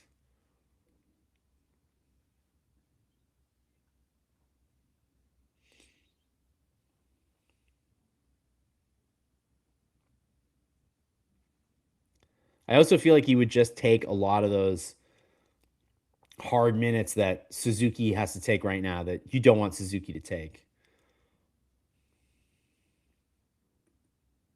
He knows Montreal very well. Even made it to a Stanley Cup final. I'm forgetting Phil back, just not overpaying to do it. I honestly think because of the contract and because he's got a year left on his contract, that the Kings will basically get. I think they'll basically give him away. I don't know what kind of no trade he's got. What kind of no trade protection does he have? Let's check it out.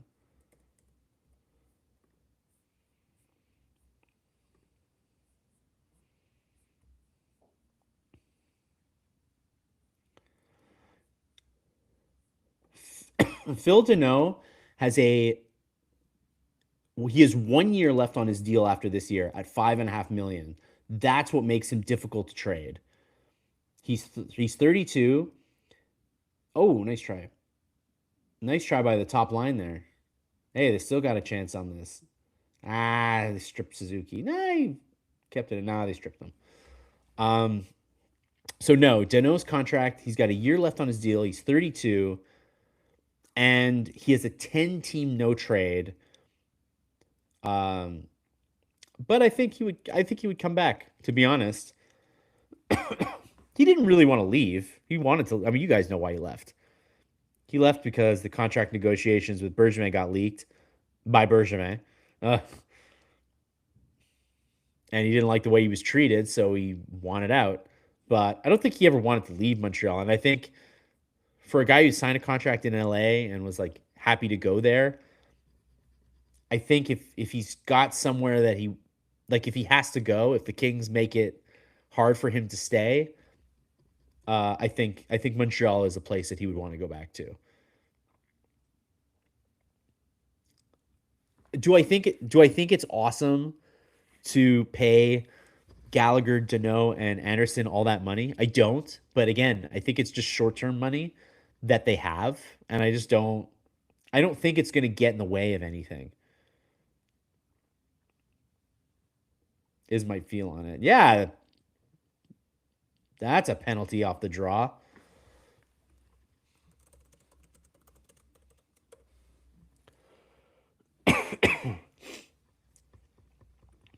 All right, guys, it's 2-0 Habs. We're almost at the midway point of the second period. 10:31 left. Canadians get a power play right off the draw. This is a excellent chance to go up 3-0 and to really get out of that dreaded 2-goal lead space. This is a big moment for the Habs.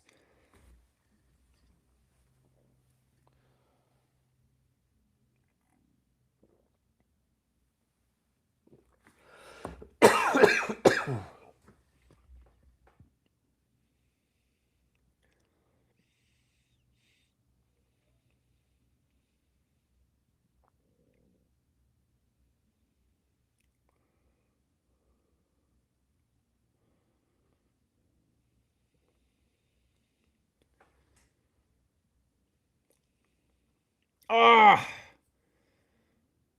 Caulfield and Bolduc both with chances on this first run of the power play. Nothing so far.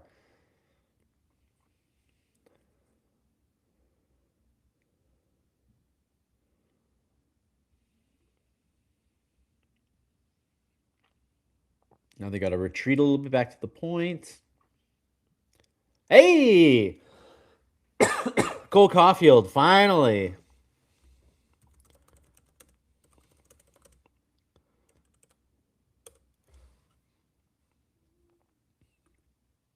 Power play goal, 3-0 in Jacob Fowler's debut. How about it?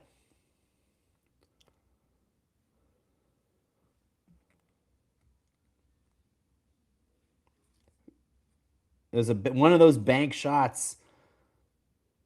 Caulfield's below the goal line. Puts it off Jerry's pad and in. That's a bad one for Jerry to give up. Sixth road game in a row, Caulfield gets a point. That was massive. They needed that one badly.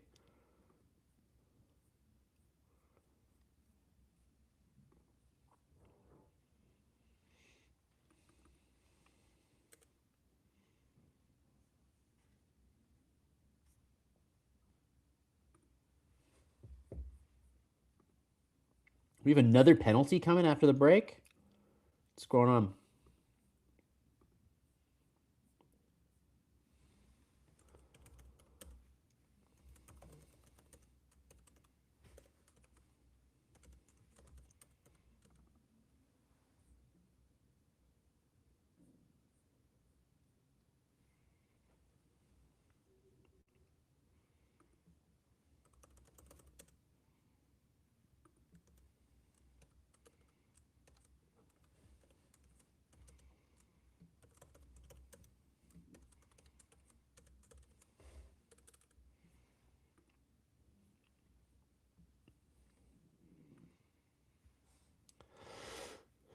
So we got 2 points for Hudson tonight, 2 assists.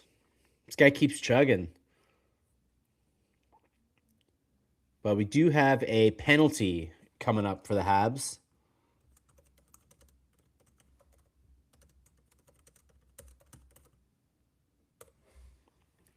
I did not see what happened. I guess we're going to come back from the break and have a look.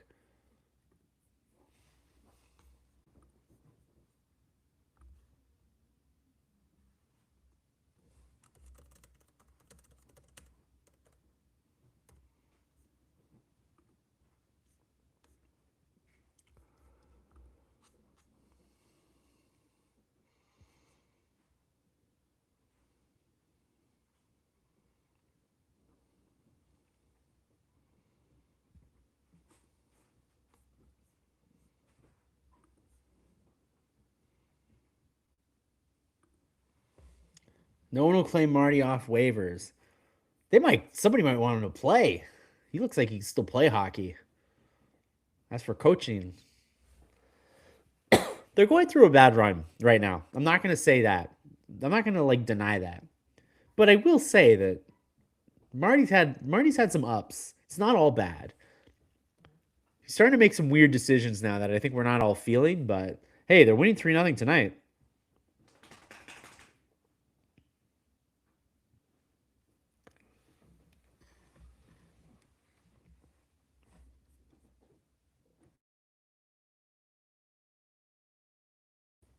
Fowler, once again, so calm in front of the net.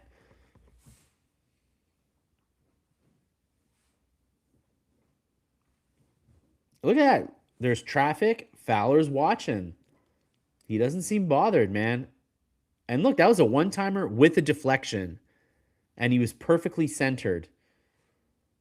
Haven't seen that in a goalie for so long.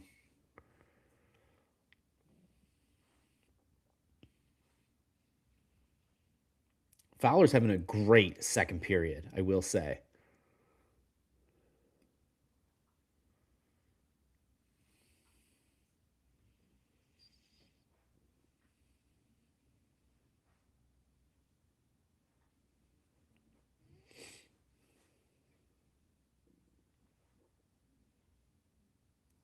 What a two amazing saves by Fowler on the power play.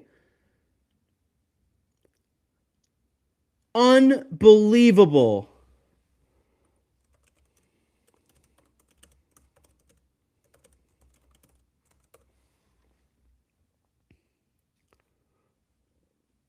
Unreal. How did he come across on that second shot? I have no idea. Guys, I don't want to get too high. I don't want to hype up Fowler too much. I don't want to get too hyped about Fowler. But man, is he looking good tonight. How did he make that save on the second one? I mean, the puck's ping-ponging everywhere. Crosby with the initial shot. Oh, that's another play. Crosby with the initial shot, and the guy looking for the rebound.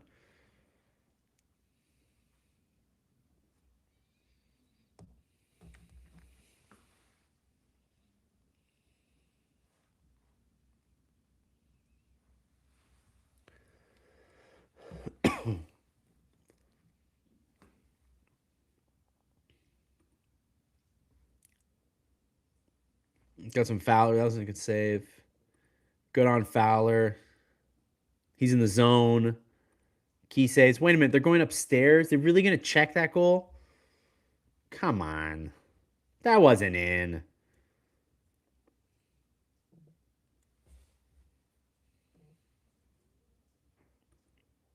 Totally agree. No, that goal's not in.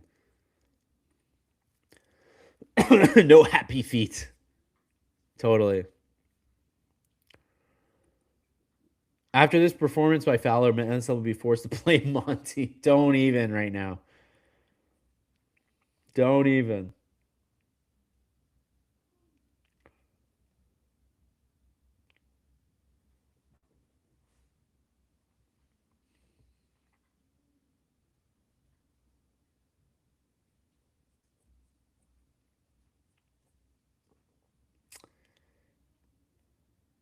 I was like, watch out a little on. Texier was making some moves in the middle of the ice to try to like drain the rest of the penalty. And now the puck is in the zone, mostly of his own doing. Oh no, look, he's able to get it out. There you go. This time he dumps it down. That's what we want to see. That's what we want to see. Dumping it down the ice.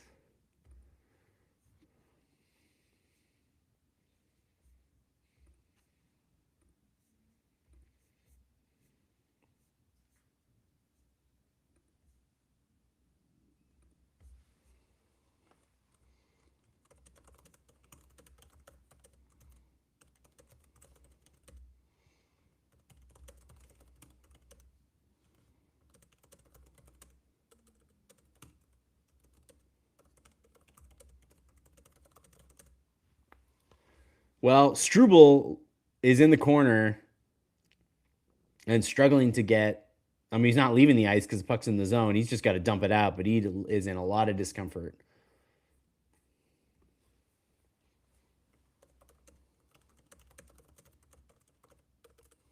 What exactly happened to Struble? He is in agony on the bench. He really struggled to get off the ice.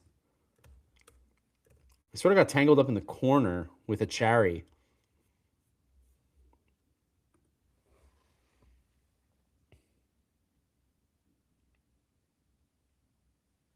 Now the second line's doing some damage in the zone. Can they keep it in? Wow, Hudson keeps it in. Gets it to Dobson. Dobson with a great feed, just looking for somebody to get in front. There were two guys, Slavkovsky and Kapanen, were both in front. Neither of them could put it in.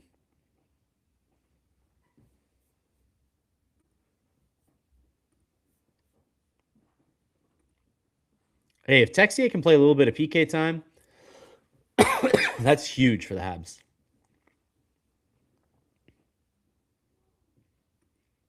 I missed it. What happened on the save? So there was like the initial shot off kind of a deflection, and the guy was in the middle of the slot, took a shot, and then the rebound went right to another guy, and Fowler completely slid over and made a very nice save. As soon as it's up on line, I will post it. Hopefully they put it up soon. It was such a nice save. I would hate for them to not do that.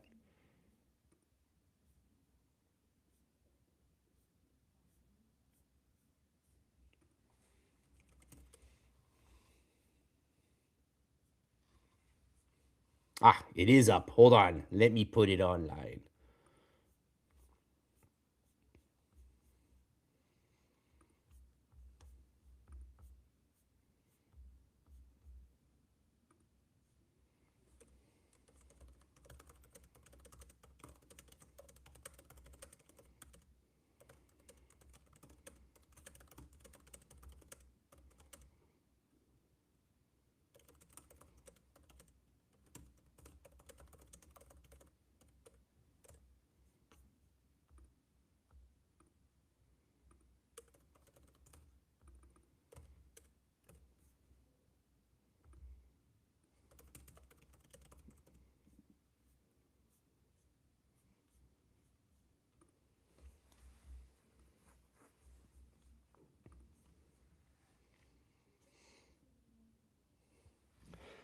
All right, we're gonna see Struble here again. So Struble, oh, what the heck happened? So Struble hits a cherry from behind, and then a cherry kind of falls weirdly and like kind of kicked him with his skate. Struble's on the bench. He looks fine now, but I would imagine anytime that you're involved in the skate, it's always a little scary. But he looks like he's okay. Said it before and I'll say it again. 48 will hang from the Bell Center rafters one day. I hope I'm still here to see it. He's just ridiculously smart. He still does things every game that I'm just like, nobody else can do that.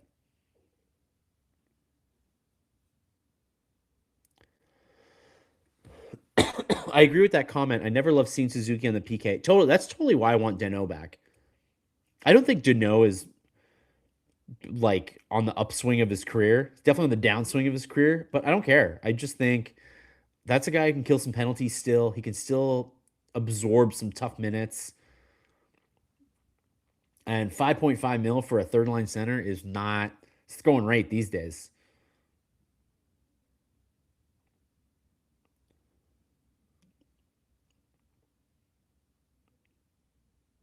Ooh, Hudson with a really nice zone entry.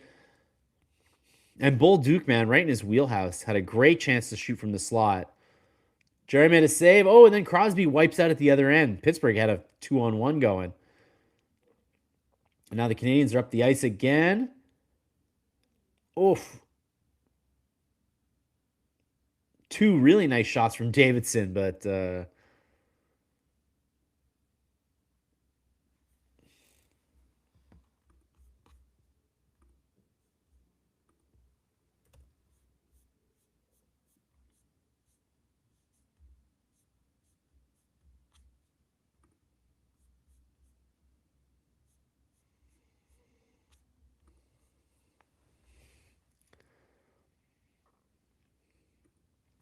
it's only 30 games in so far, but we're 4 points out of first place and 5 points ahead of last place.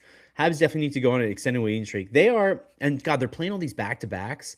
They're seriously like a bad weekend from being last or like in contention with the Sabres for last in division. And they're a good weekend from being first. It's still too close to call. I think that's why they had to make a move with the goalies. They just couldn't afford to wait.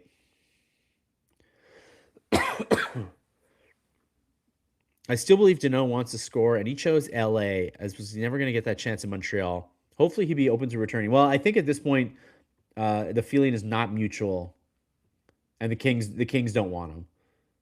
Hey, it's 4-0. Owen Beck, first NHL goal. What a shot!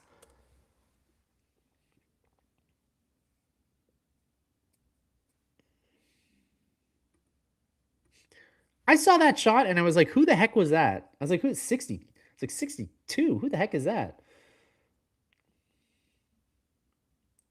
Wow.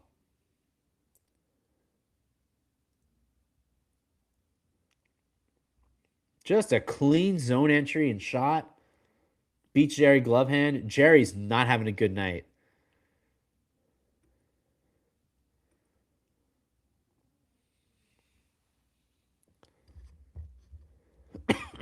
Pittsburgh was maybe going to challenge that goal. I guess maybe they've been offside, but nope. Wait. Yeah.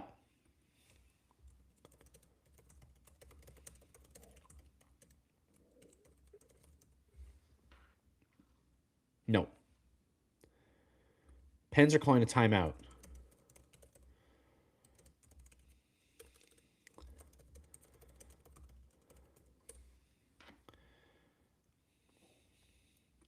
Hold on, y'all. Might not be a goal just yet. The Pens are calling a timeout, and they are looking to see if they're going to challenge that it was offside on the play. Laval Rocket are beating up the Penguins. I love it.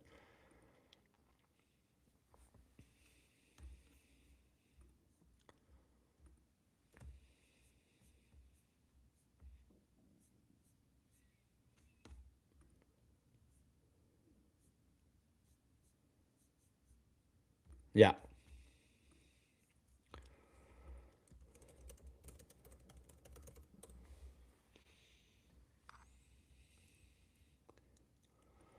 I could do without seeing Evans any longer. Well, Mark, he might be out for a while with a fractured foot. We're still waiting to hear the news on that.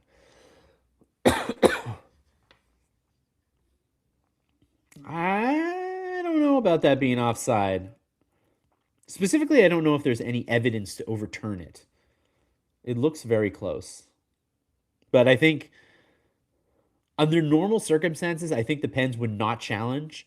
But the difference between being down 3-0 and 4-0 is the game.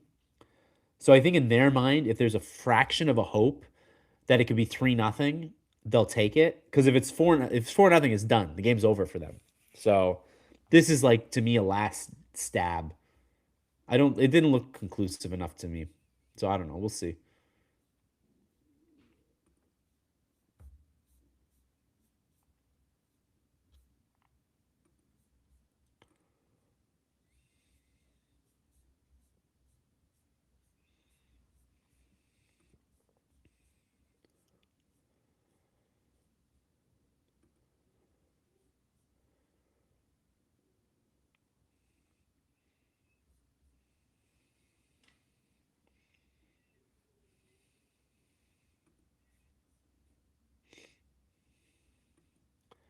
Offside challenges are rarely wrong, so I'm assuming this won't be a goal. I agree for the most part, but in this case, because the score is 3-0, potentially 4-0, I think they're willing to take more of a chance here. Because the issue isn't so much that it was offside, but the issue is that it doesn't seem like there's an angle that really definitively shows it. And if the refs don't see the right angle, it doesn't matter what really happened.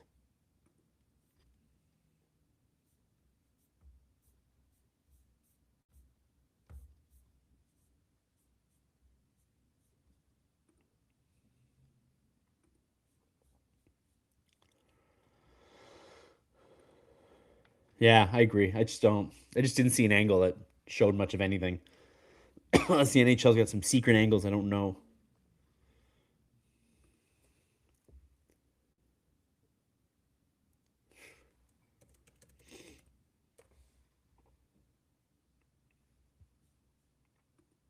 I guess the NHL does have some secret angles that we cannot see. It is still 3-0. Beck's first NHL goal will have to wait. It was indeed called off, and I am. Owen looked pretty upset. I don't know, guys. This is pretty whack to me. I don't think I.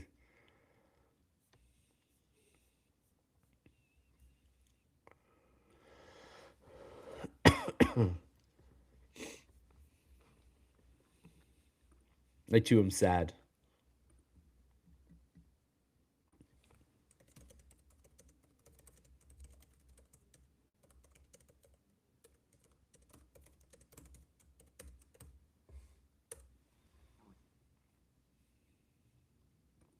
Yeah, for real. Anderson's got to set him up for another chance.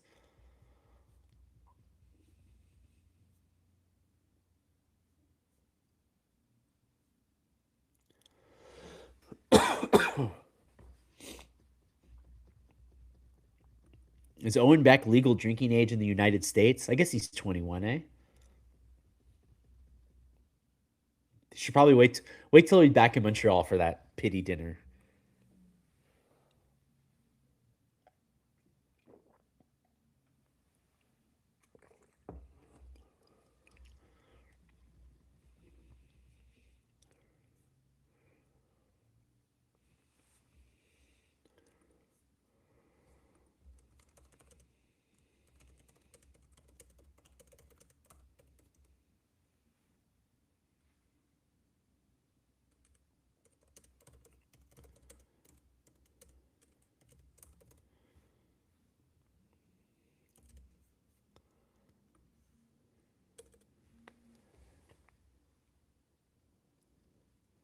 Well, Adam Engstrom just bailed out Jaden Struble, and Fowler is just making saves like it's nothing to do.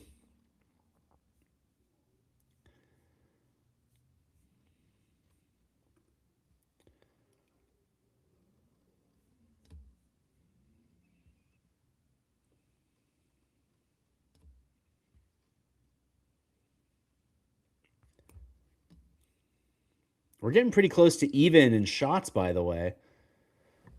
It's 2018 now. Habs leading. So the Pens brought it. Oh my god, we got a breakaway. And McGroarty either hit the post or missed the net completely. Great play by Engstrom, by the way. Right? Engstrom was bailed out Struble. Engstrom's had a decent night. Engstrom, I think, is going to make life tough for. Oh, hit the posts. You got to be good to be lucky and lucky to be good, right? But yeah, what a great play by Engstrom to bail out Struble. I really do not like Struble. I've seen enough. Me too. I really don't understand why Jack Guy's not in the lineup tonight. And Struble has done. I mean, it's 3-0. I'll say that the defense has been solid so far, but he needed Engstrom to bail him out. Rust, man, left all alone in the high slot, and Fowler again backstopped. Unbelievable.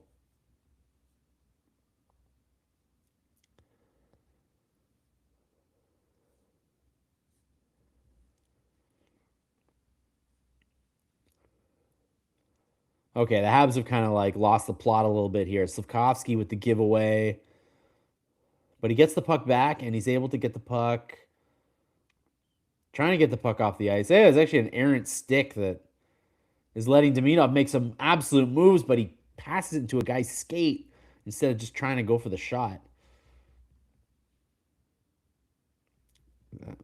Fowler was hoping that was going to be offside, but he's got to let it go. He's got to stop it. Okay. That an offside? Or an icing? 20 seconds left in the period. It's 3-0. Pittsburgh are now leading in shots.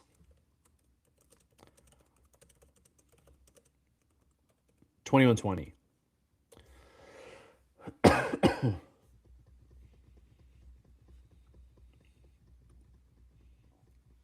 21-20 shots. Habs lead though. Legend could be born tonight. No, maybe not.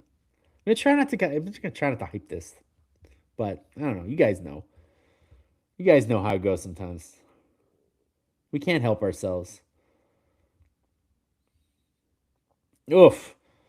Carrier absolutely wipes out, but Suzuki's back to kill off the rest of the period.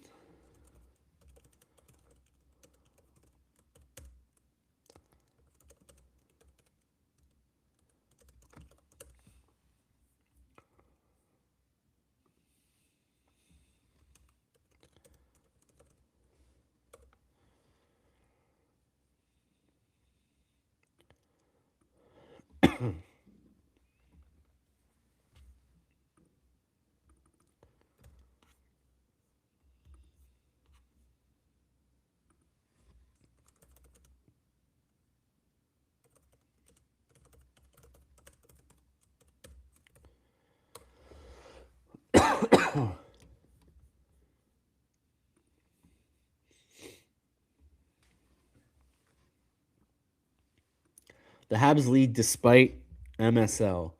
Well, they're leading because in that period anyway, because their goalie.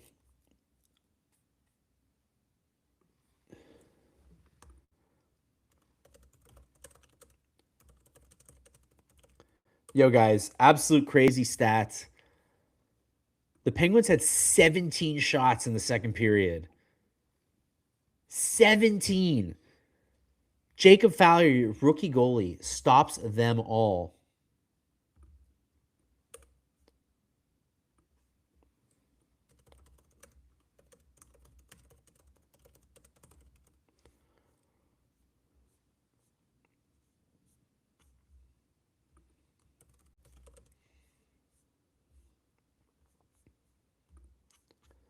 Unreal.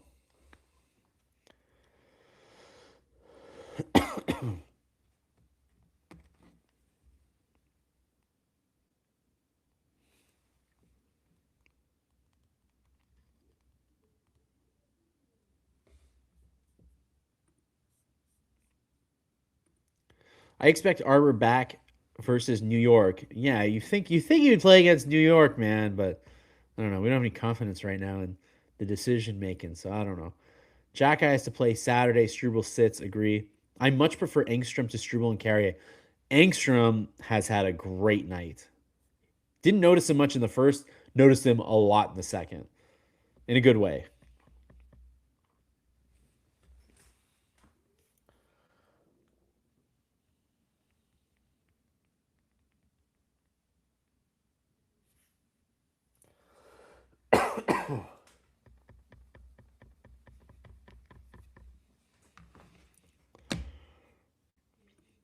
Pittsburgh has less toughness than us. Yes, they're not a very tough team. Talented team, not a very tough team. The usual letdown by Montreal, but now we have a goalie who plays well. That period could have gone downhill in a hurry, for sure. I mean, 17 shots again. They got outshot 17-4 in the second period. Could have been disastrous. And nope. Leading 3-0 was a half skate away from being 4-0.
What's the live schedule for the next 3 to 4 games? Very good question.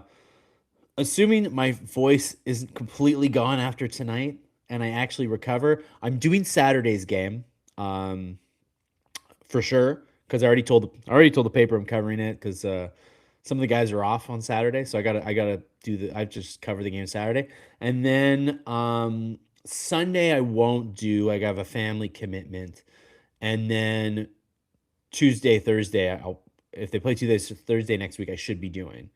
Again, health permitting, but yeah, I'm doing Saturday's game.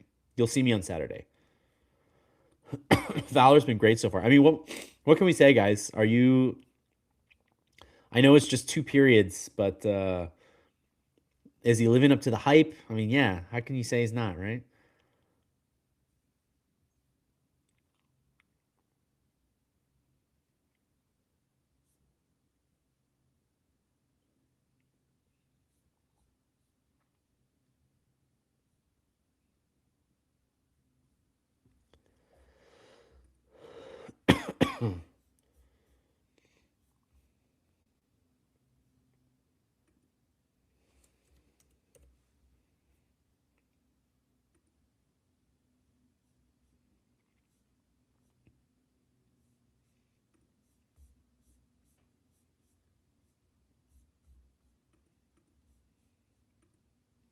Oh, if anybody's following Leafs stuff, Oliver Ekman Larson has left the Leafs game due to injury. So I'm not sure if you guys are following what the Leafs are up to these days. The team is protecting Fowler. Hey, if putting in a rookie goalie is what it takes for them to finally play some decent defense, so be it. Here's a good point. It's great to see Fowler with a great start, but remember how great Dobesh started last year as well. 100% true. I think they said five Habs goalies have had shutouts in their first game. Dobesh obviously was the last one to do it.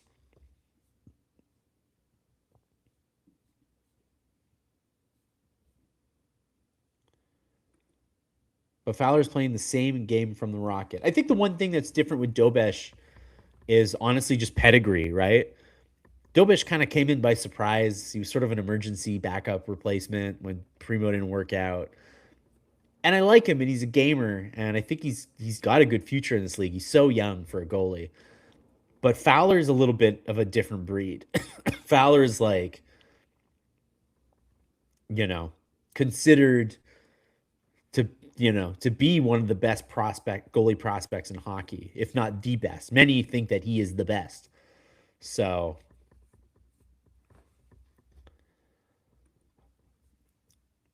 Fowler doesn't look as tall as Price, but he's only an inch shorter. It could be possible that they are. I mean, Price was definitely a tall guy. If anybody ever met him in person, no doubt about it. Fowler, don't know if he's the 6'2" that they say he is. I don't think you can make these things up, but I don't know. Maybe he had a little more hair that day. Holding you to that slacker. I know. It's terrible. I was gonna do Tuesday's game. I swear. I'm in bad shape tonight. I was in worse shape on Tuesday. Tuesday I was dead. Tuesday I was so sick as a dog. I hope you guys don't catch the flu this season. Pittsburgh is missing key players. Let's just enjoy Fowler for success he gets without losing reality. No, let's put him in the Hall of Fame. I'm ready. No, I'm kidding. I kid. Fowler was a steal in the draft. Yeah, there was like it was like a weird situation where there wasn't like a top goalie in that draft, but there was like a big like glut of goalies, and the Habs were expected to get one of them. And then Fowler kind of dropped and they got him. But like all the guys that were drafted ahead of him were kind of like the Trey Augustines of the world, who are all kind of in the same boat. They're all kind of in the same level of prospect status. None of them have really like I don't believe have made it yet. Fowler's the one guy who's kind of like quickly ascended here. So it's very interesting. He became like way more of a prospect after he got drafted, but it's a very whoever's doing the American collegiate scouting for the Canadians right now, getting Fowler and Hudson. Whoever that guy is, pay him more. Get him a raise.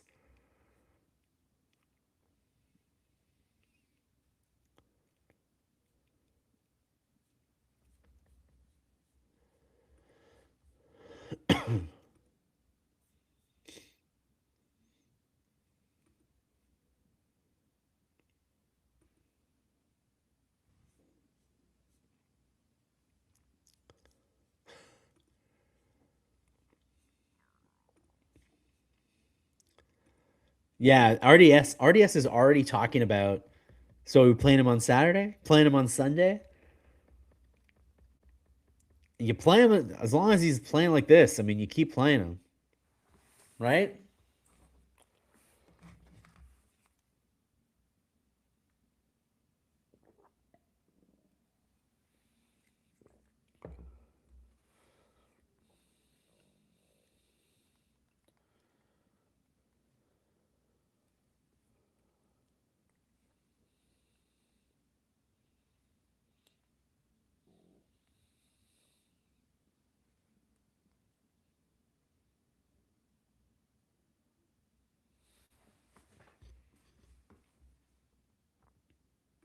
Is it Bobrov? Was Bobrov the guy on this one? Or are you saying that he's the scout in Russia? Scouting's looking good. Hey, scouting's looking good so far in general. I think everybody's pretty happy with who the Habs got. I know, like, all right, they probably whiffed on Phil Mazar. That's fine.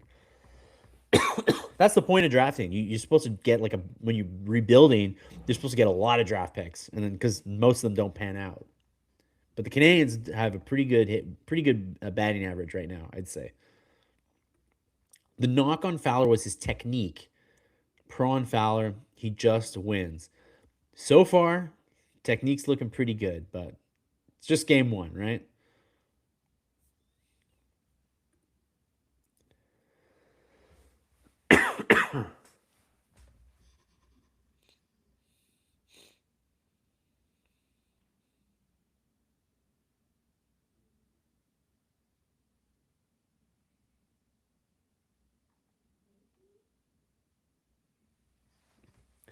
All right, let's break out the.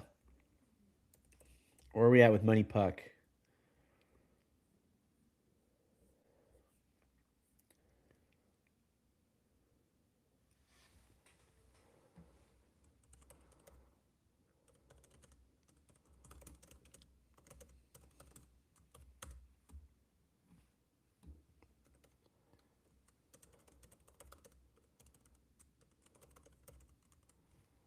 Oh my God, crazy! The Money Puck deserve to win meter has the Penguins at 59% after 1,000 game simulations. That means if you just take the stats of the game and everything kind of goes the way it does, who would win more often than not? And they say that the Pens would win 60% of the time. So I should tell you that the game against Tampa where they got their asses kicked, Montreal actually won the deserve to win o meter. So it really goes to show you how goaltending can be the difference here. Up by 3 after 2 on the road. We are looking good, but let's hold off on the Olays for a moment. Well, if somebody Olays, it's gonna be the guys in the with the mentors. It was mentor. The Habs mentors are there. Hogwash. Hey, that's what the Deservo puck to meter is not. It's not perfect technology here, but it's super. It's just like an interesting. We don't have to. You don't have to take it as gospel or anything. I just find it super interesting that they just kind of run 1,000 game simulations based on the stats and then tell you who they think, who the computer thinks would win. It's super interesting. Yeah, I think it's fun. I think it's cool. Hold on, let's go to natural stat trick. So the Canadians have 22 scoring chances and 7 high danger chances. The Penguins have 12 scoring chances and 4 high danger chances. So there you go. The Habs are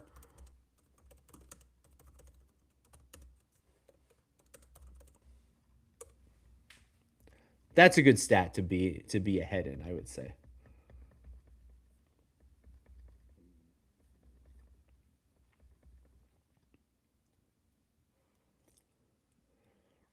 Also, Habs are leading in expected goals 2.1 to 1.16. So the Habs are definitely taking advantage of their chances.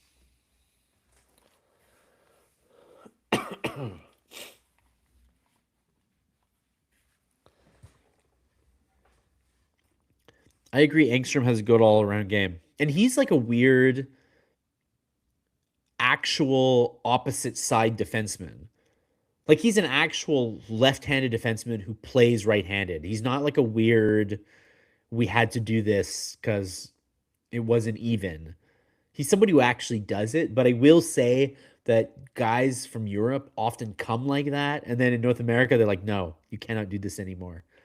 We will put you on the correct handedness. But for now, Adam Engstrom is that guy. But he's looking good. He's a very complete game. He's got like a lot to him, I would say. It would be unfortunate. I mean, if the Habs want a big piece, it seems like he'd be the guy to trade. I don't think they need to trade to get like a Phil Deneau. I don't think they need to trade an Engstrom. But if they want to get like a legit number two center, Engstrom's got to be in it. I'm sure some other team sees Engstrom as a potential top four because he's just got that like complete game. Wait till they upgrade our artificial intelligence with predictions in a couple of years. Do you guys ever go on Polymarket? I've been wondering about. You guys know I don't really love gambling. I don't really want this to become a gambling thing. I find that there's enough gambling hockey stuff out there, and I don't want to do that. But I do like predictions and like that kind of fun statistical stuff. I like stats. Stats are fun. So I don't know if you guys know Polymarket. Polymarket does a lot of like predicting all kinds of stuff from natural disasters to political events to sports. I have considered including more. Is Polymarket doing Habs stuff? I don't even know. If Polymarket does Habs stuff, I would definitely the world's largest prediction market. Okay, let's go to sports. Let's go to the NHL. Do I even know what I'm looking at? I don't even freaking know what I'm looking at. Does anybody have any idea? I'm on the site right now and it says Canadians 97.9 cents, Pittsburgh 3 cents. Well, you guys are going to have to give me more than that. Does anybody know how Polymarket works? Oh, do they want me to gamble? I don't want to gamble. I work for a newspaper, guys. I don't got sports gambling money. I'll tell you that much.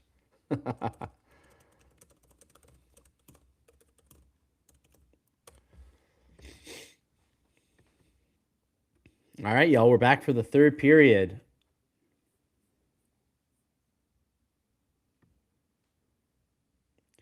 Well, I guess that's Jacob Fowler's brother they're showing because my goodness, he looks exactly the same. A little huskier version of him.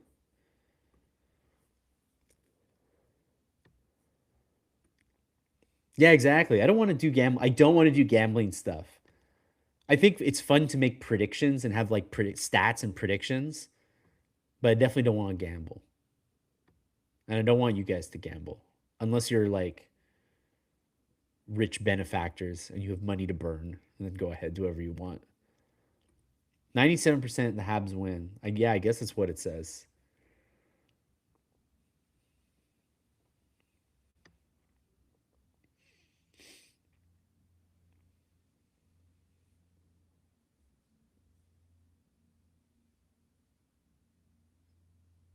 Ah, shutout over.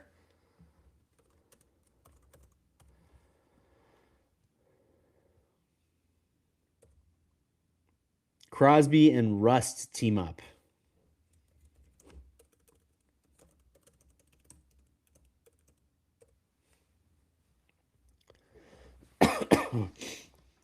Well, at this point, a little bit too much of a scramble in front.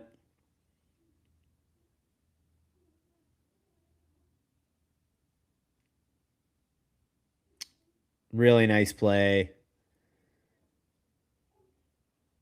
Crosby to rust in front.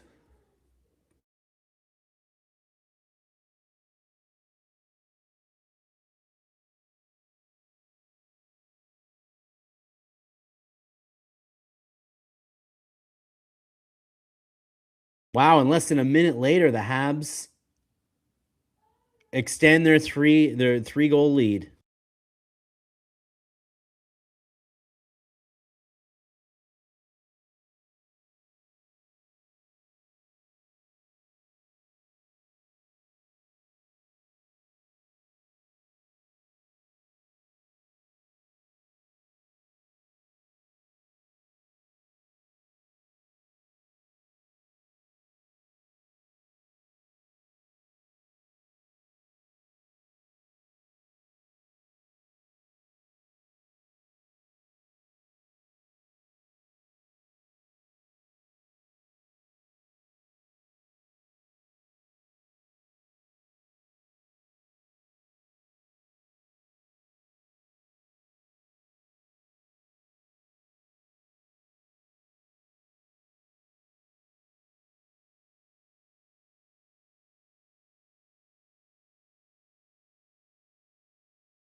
Slavkovsky has 2 assists tonight, I believe. Is that 2 point? No, it's one. Still 1 point for Kapanen, and then do we got a delayed penalty here for the Penguins?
Yeah, there was a lot of talk of trading Rust when the Pens looked like they were going to go through a rebuild or something, but nah, still hanging, still hanging. Is Demidov still the points leader for rookies? Let me check for.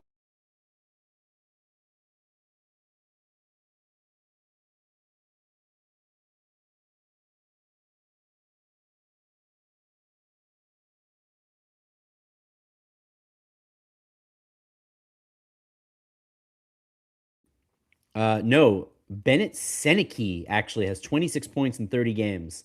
Demidov, I believe, is up to 24.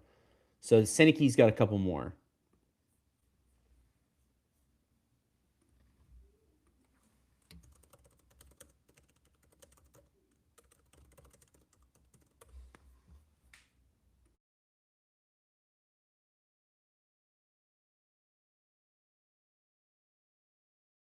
Well, nothing really happened on that Montreal power play, and now with 4 seconds left on the Montreal power play, um, Pittsburgh will go on a power play of their own. It'll be 4-on-4 for 4 seconds, but Demidov with an extra little hack on Ryan Shea, trying to battle for the puck.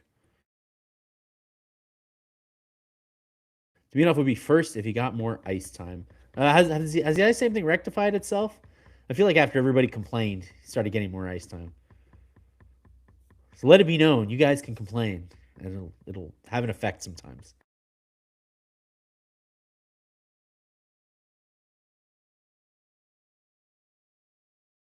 Slovakia at 17 years old, and DW kept insisting we should have taken right. Jesus, who is DW again? I can't remember now. I can't remember anybody's best.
Two big blocks by Anderson here on the PK. Trying to make up for that Beck goal that he squandered. Oh, Crosby all alone backdoor tries to jam it twice on Fowler, but Fowler is able to hold on to it. And now the refs are trying to police the front of the net a little bit where everybody was gathering. So many Slavkovsky haters. Season after season, we should have taken Cooley. Cooley's gone 8 weeks, don't you know? Unfortunate. It doesn't affect. He's a very good player, but well, it's going to be a 5-on-3. Carrier goes to the box as well.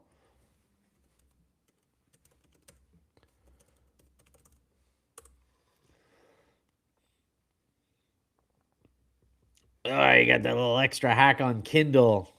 Can't do that. Yep. Sad to say that was all on Carrier. Savard used to be our second goalie. I know. Where's Hal Gill when you need him? To just stretch out and block the entire bottom of the net.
Yeah, seriously, can you imagine if Jack Guy had done that hack?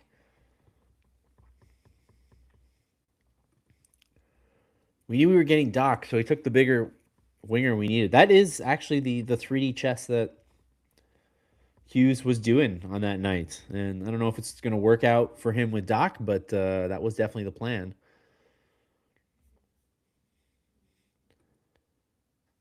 Stupid penalty by Carey. Man, I mean, Fowler's keeping him alive here. Man, what a Crosby on the power play is just not, it's not even fair.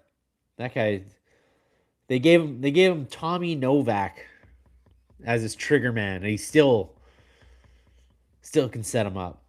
That's how good Crosby is.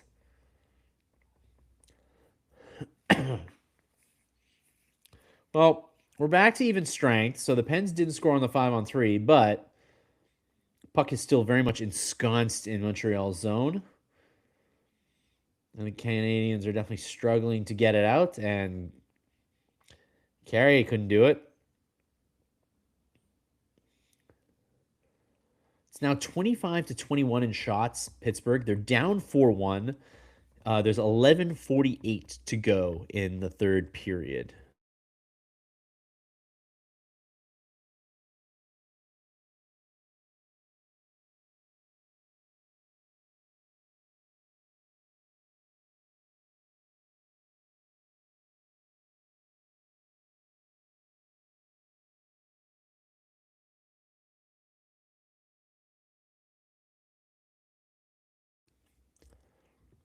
Yeah, that's another kind of interesting thing about the Cooley Slav thing.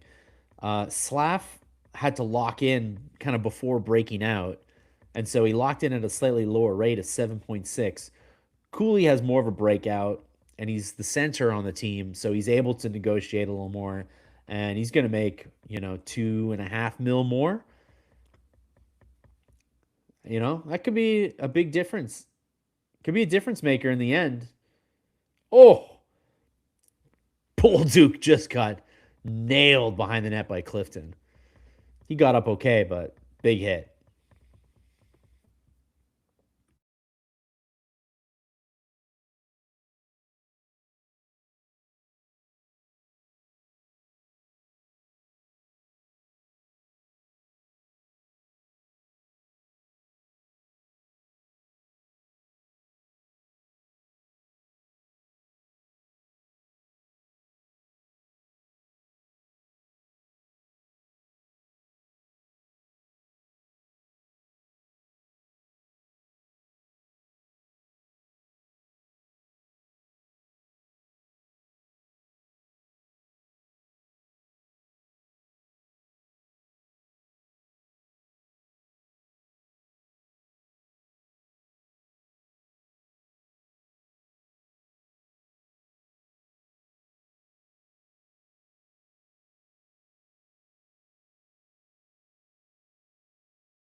Sorry, I had on mute.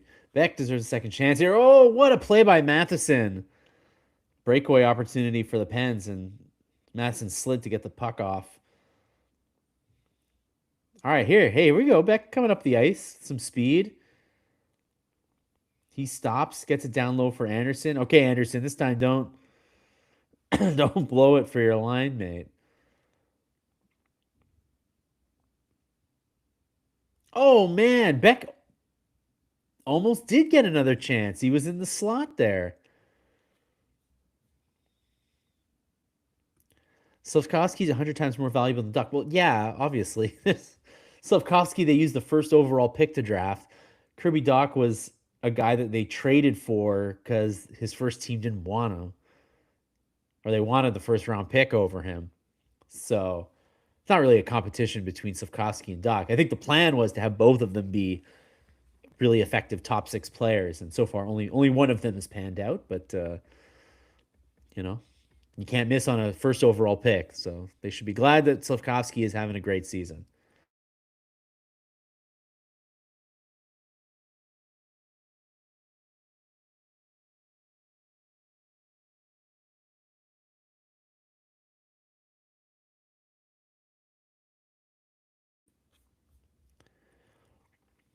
You haven't given up on Kirby. Ugh, the worst thing is Kirby was playing really great hockey before he got hurt. I think he has it in him to be a good player.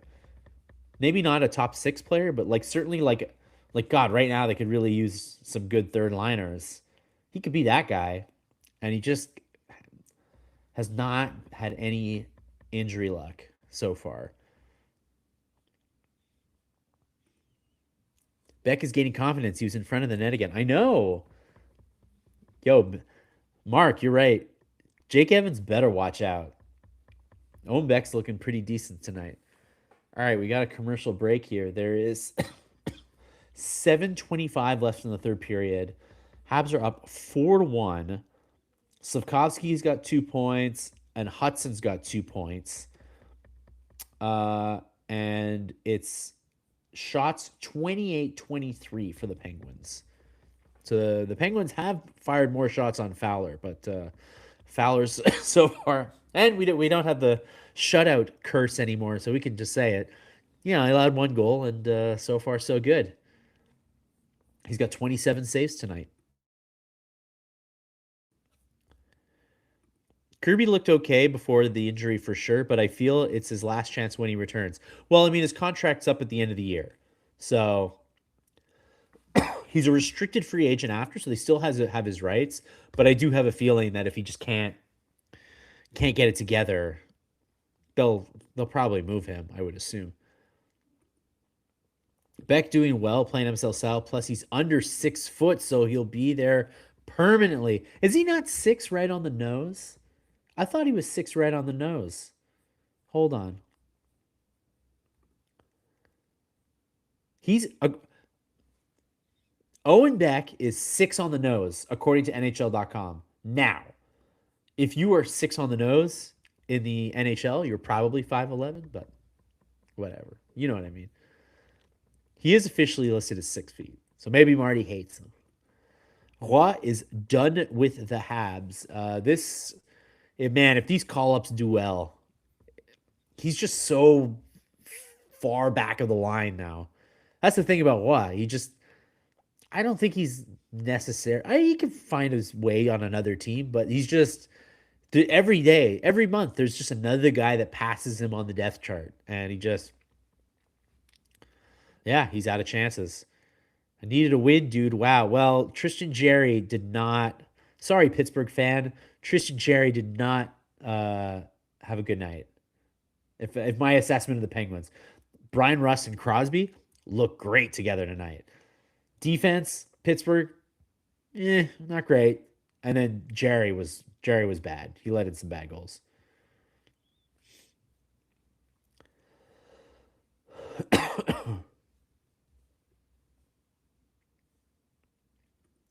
Leafs lose apparently. Well, they're in the thick of it in the playoff race. Oh my goodness, what a chance! I don't think I've ever seen a player, certainly this year, that alone.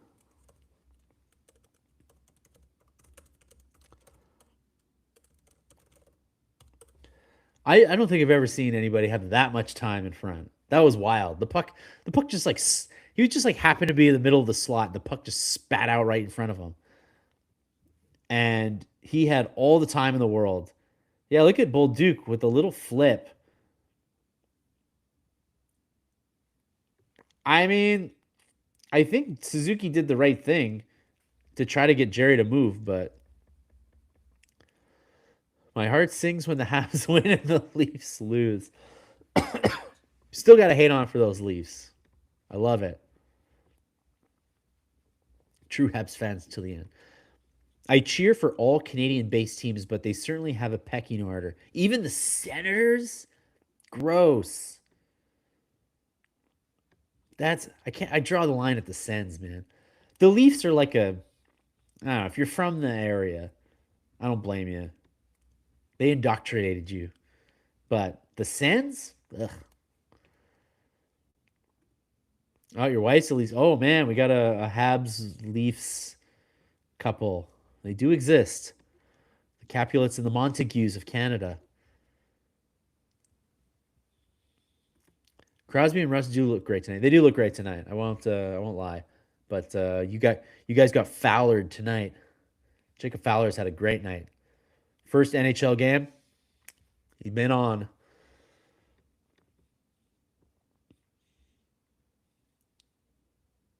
Oh, a nice little attempt by Engstrom. He took that shot in the middle of the slot and then capped it with a nice redirect. That was a good try. Ooh. All right. Well, Engstrom had a good night, but that was a bad penalty.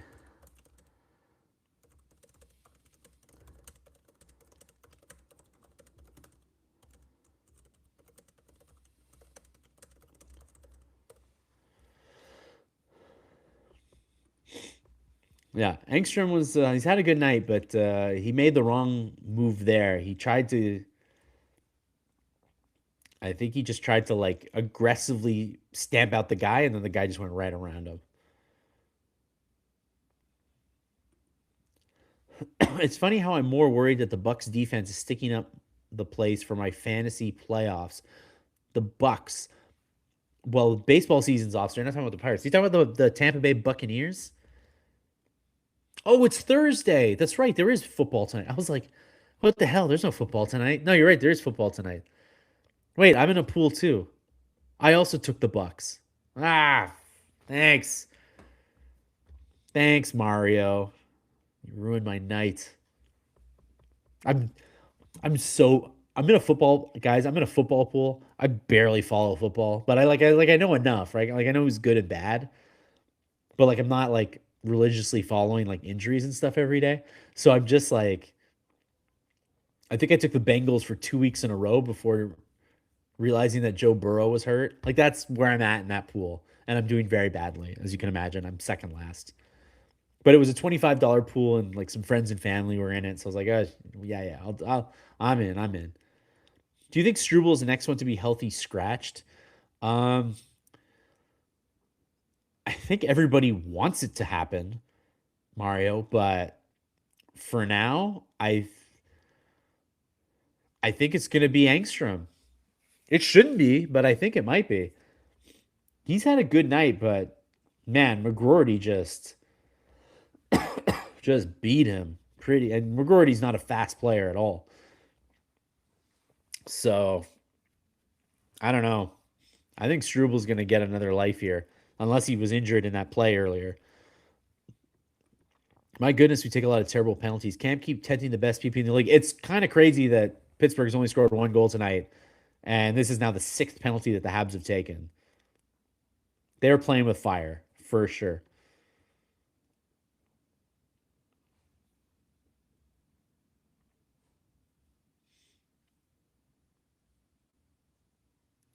There you go. Pens pull the goalie and immediately score. It's 4-2.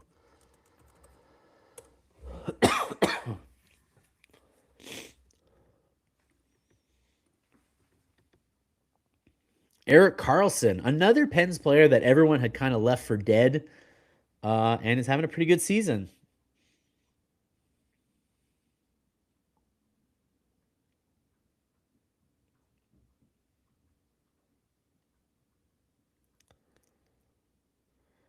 Yeah, that was the first time tonight that Fowler lost a puck in traffic.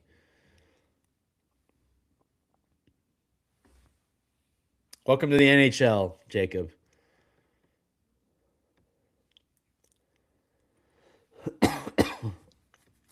Eric Carlson, he is. If you're talking about Eric Carlson, yes, he is old. He is an old man. Old over another old. Or it's only his second goal of the year. Jeez, Louise.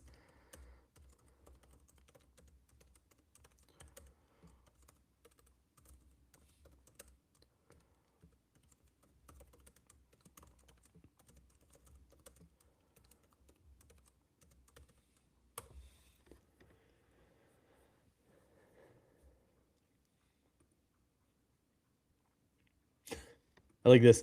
Arbor taking too many penalties again. Damn him.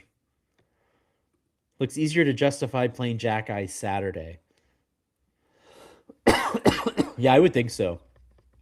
Against instead of Angstrom after that one. Although I otherwise liked Engstrom's game. But when you're the call up, it's easy to take that one mistake and be like, eh.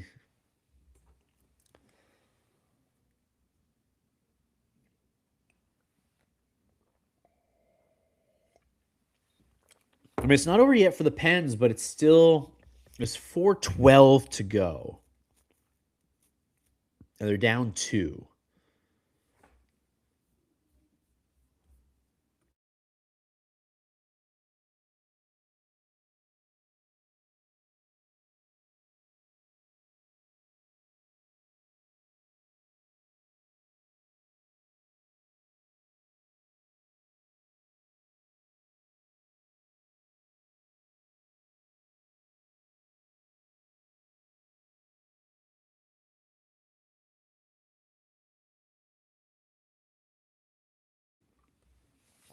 Bit of a rolling puck there, but the Habs are able to clear.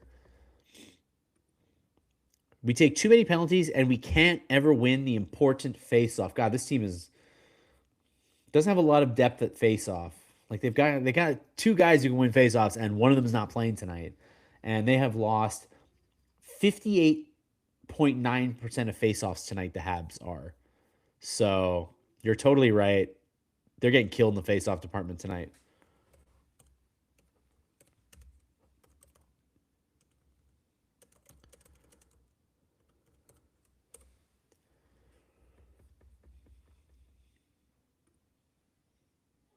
And they win again.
What a big block by Carrier there.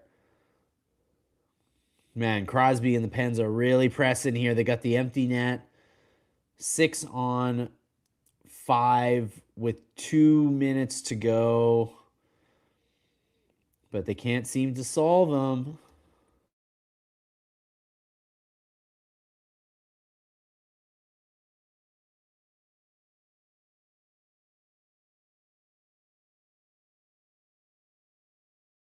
Hey, I mean, the Pens were circulating the puck really nicely there, and Fowler was watching till the end. He was able to make the glove save and get a very, very much needed whistle with less than 2 minutes to play. Exactly how much? 159? Does that sound right? No, 145 to go. 145 to go. Penn's got 34 shots on Fowler, so 32 saves for Fowler tonight. What an impressive start, honestly.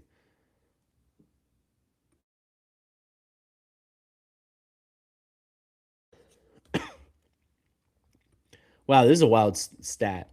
19% on the PK. So they're only winning their faceoffs 5-on-5. That does not shock me. They are very bad, especially on the penalty kill, I find.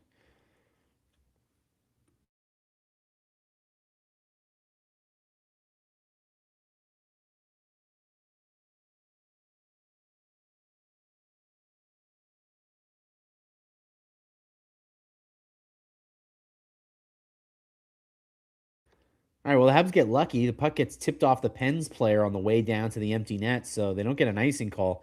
118 to go. The Habs are up by 2. 544 for Davidson tonight. Yeah, I don't think Marty's trusting the. I mean, with so many penalties, right? Davidson's not going to get in. The penalty killer's got a lot of time tonight, I'm sure. Great glove. Okay, guys, I gotta know you starting you starting Fowler on Saturday? Oh, is it? I can't believe the puck stayed out there. Was it? It was Carrier that stopped it though. Man, there's at least Crosby's just been sitting there back door, chance after chance, and Carrier came up big there.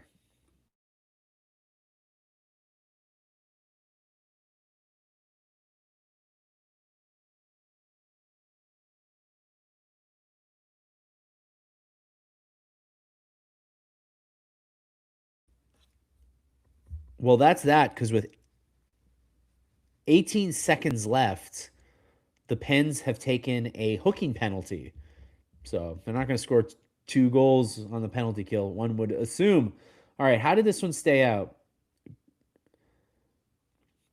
Crosby with a wide open net. Like, he's going to have nightmares about that. Hudson, I think, was the one who gloved that puck out. Unbelievable. Who starts Sunday, right? Because Fowler's already starting on Saturday. I think we all can agree on that.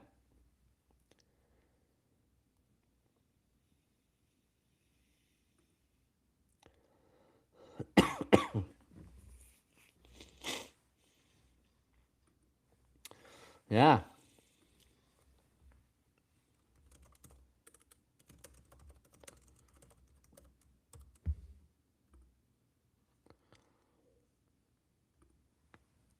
What do you think? Guaranteed? Is there any question at all? Fowler starting Saturday. Beck is a face-off guy. Yeah, but he's a rookie though. It'll take a while to get to get that level of trust in there. I think you need to start Fowler Saturday and let Dobish start Sunday. God, do you guys think the Habs are going to keep three goalies for a while? I wonder what's going to happen there.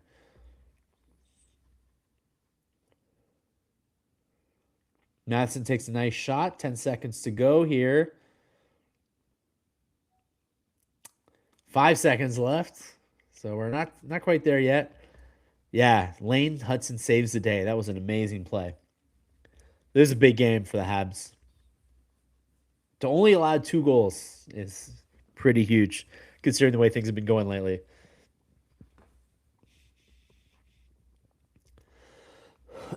Rather see Dobish than Monty. Yeah, I think Monty's the one who really needs a reset. Not sure what they do with him.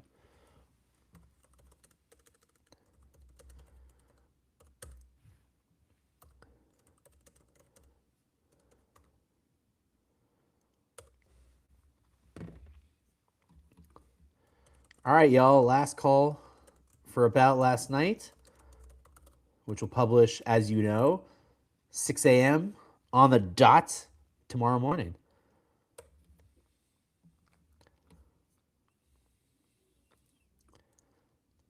Great to see some new faces. Always great to see regulars. Always nice to see the ageless Sid the Kid. The action. Good night for Fowler. I love it. Good to see you, Rick. And I'm gonna keep doing the Neo Citrin. I need another lozenge. My lozenge ran out. Good game for Fowler. I cannot disagree. Not like we haven't carried three goalies anymore. Oh my God, that controversy is back. I'll see you Sunday. I am not going to be doing Sunday's game, unfortunately. I too have a family commitment on Sunday, so I won't be able to do Sunday's game. So I'll see you on next Tuesday.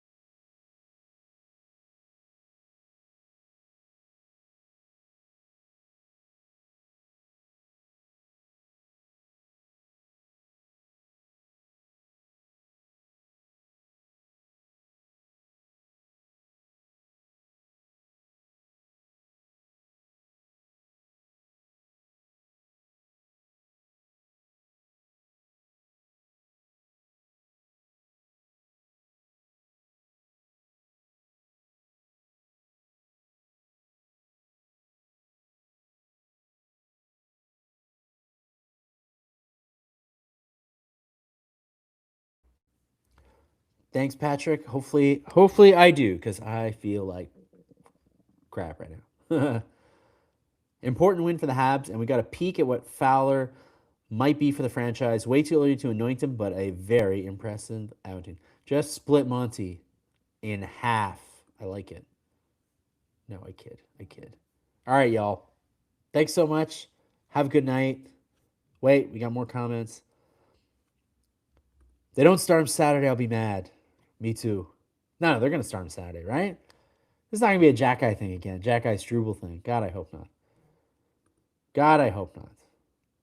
All right, y'all. Everybody, good night. And you can watch the highlights again. Check the link. I'll post a link on this as well. It's at the MontrealGazette.com. We're going to have Hidden Game by Herb Zukowski in about 30, 40 minutes. And then I will post the About Last Night recap for 6 a.m. tomorrow morning. We got you covered. There's another episode of Hockey Inside Out coming tomorrow where we talk about a certain LA Kings center and whether Chris Nyland and Rick Green think that he ought to rejoin the Habs. And I will stock up on those hauls. Thank you so much.